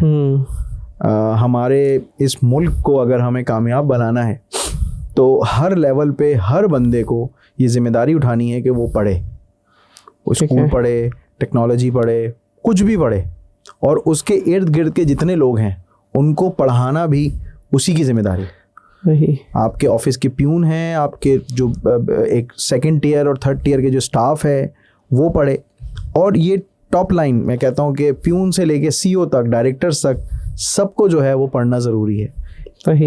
दुनियावी तालीम भी और दीनी तालीम, ये दोनों बहुत ज़रूरी हैं। ऐसा नहीं कि सिर्फ आप दुनिया के चक्कर में पड़ गए, जबकि हम दुनिया में आए सिर्फ दीन के लिए हैं। हम दुनिया के लिए आए नहीं, दुनिया में इतना काम करना है कि हम अपने मामलात ज़िंदगी चला सकें। मगर ठीक है, हम इस डिबेट में नहीं जाते। आपने दीन को भी पढ़ना है। मिनिमम 5 नमाजें हैं और 15 मिनट कुरान को दे दें। इससे ज़्यादा मेरे ख्याल से 24 घंटे में बहुत ज़्यादा अगर हम पूरे को कैलकुलेट करें तो 1 घंटा होता है। बिल्कुल 1 घंटा हम अल्लाह के लिए दे सकते हैं। जबकि मैंने आपको बताया कि अल्लाह ताला ने हमें बहुत सारी सर्विसेज से नवाजा है। हम सांस ले रहे हैं, हम खाना खा रहे हैं, 10 फरिश्ते हमारी सर्विस में मौजूद हैं हर वक्त। तो इसका पे बैक हमें जो है वो करना चाहिए। और एक बिज़नेस के हवाले से जो चीज़ एक मिसिंग पार्ट रहा मेरी, आपको जो अभी आप सवाल भी पूछ रहे थे, वो ये कि आपने अपने सदक़ात को बढ़ाना है। अपने कारोबार में हर कोई कहता है कि आपने जो है ना वो अल्लाह को अपना शरीक इसके अंदर बनाना है कि जी कारोबार में। तो ये मैंने तहसीन भाई 2017 से शुरू किया है, थोड़ा बहुत, कोई बड़ी चीज़ नहीं है। मगर इसके बाद जो मैंने अपनी ग्रोथ देखी है, और ये मैं कसम भी खाने के लिए तैयार हूँ इस चीज़ में कि इसमें वाकई ही अल्हम्दुलिल्लाह अल्लाह ताला ने रास्ते भी खोले, रास्ते बनाए भी, और परेशानियां भी दूर हो गई, बरकत बहुत हो गई। देखिए सबसे ज़्यादा जो परेशानी होती है ना कारोबार में, वो आपको तकलीफ देती है। तो जब आप बहुत अच्छा अपने लोगों को खुश रखते हैं, आपके जो काम करने वाले लोग हैं ये आपके मातहत हैं, आपकी ज़िम्मेदारी है। ये नहीं कि सिर्फ तनख्वाह दे दी और आपने अपनी बस बड़ी जिम्मा होगा, नहीं। जब उनको तकलीफ़ है तो उनको ऐसा लगे कि आप उनके साथ खड़े हैं उनको, और ये अपॉर्चुनिटी है आपके लिए। आप जब जो भी करेंगे, नेकी, हंसना नेकी है, किसी को मुस्कुरा देना नेकी है। तो अगर आप किसी की मदद करेंगे तो वो नेकी है। तो मेरा एक ही सबको है कि पढ़ाई जो है ना, इस मुल्क को अगर कोई चीज़ यहाँ से ऊपर ले जा सकती है वो है पढ़ाई। ना रोडें, ना अपॉर्चुनिटी, कुछ भी नहीं। हर बंदे को पढ़ना चाहिए, भले वो बुढ़ा हो, बच्चा हो, जवान, और मल्टी डायरेक्शंस उसको पढ़ना चाहिए, और स्पेशली बिजनेस पढ़ना चाहिए। तो ये मेरा मैसेज है। थैंक यू सो मच, और बहुत मज़ा आया आपसे बात करके। और इंशाल्लाह जो आपने आइडिया दिया है कि उसके ऊपर अगर फीडबैक कमेंट्स आते हैं तो जो आपके टूल्स हैं तो कोशिश करेंगे कि हम उनकी भी वीडियोस बना कर डाल दें। इट्स ऑल डिपेंड, अगर लोग कमेंट करते हैं कि जैसे आपने लिंक्डइन का बताया था कि ऑटोमेशंस हैं, तो छोटा मोटा उसकी बेसिक ट्रेनिंग करा के उसमें डाल देंगे। फिर आप CRM का आपके पास एक ऑप्शन बताया था, तो हम सिर्फ ये नहीं कि जो आपकी कंपनी है मल्टीपल कंपनीज़ के साथ कंपेरिजन भी करेंगे, ताकि पीपल नो के लोग होता है ना यार पाकिस्तानी है, पता नहीं कैसा होगा, एंड देन हम कंपेयर कर देंगे। जैसे CRM की बात करें तो हम Zoho के साथ कंपैरिजन कर देंगे। आप सोशल की बात करें तो हम मेलचिम्प के साथ कंपेयर कर दें। ईमेल मार्केटिंग की बात करें तो हम आई थिंक मेलचिम्प भी ईमेल मार्केटिंग है। लिंक्डइन की बात करें तो उनका सेल्फ देखेंगे। उसके बाद जो आप ऑटोमेशंस के आपने टूल बताए थे, एंड देन आपने जो ऑनलाइन कोर्सेज का बताया, जो MBA जो CEO लेवल के लोग हैं, तो उनको वो हम थोड़ा सा प्रोटोटाइप डेमो दे देंगे कि भाई अगर उन्होंने पढ़ना है तो यहाँ से पढ़ लें जाके, तो वो हम थोड़ा सा कोशिश करेंगे कि कुछ आ जाए। It's all depend the comment and the like and feedback. तो लोग अगर फीडबैक देंगे, लाइक करेंगे, कमेंट करेंगे, तो डेफिनेटली हम उसकी सीरीज भी शुरू कर देंगे इंशाल्लाह। थैंक यू सो मच, बहुत मजा आया, बहुत शुक्रिया। Thank you. अल्लाह हाफिज़।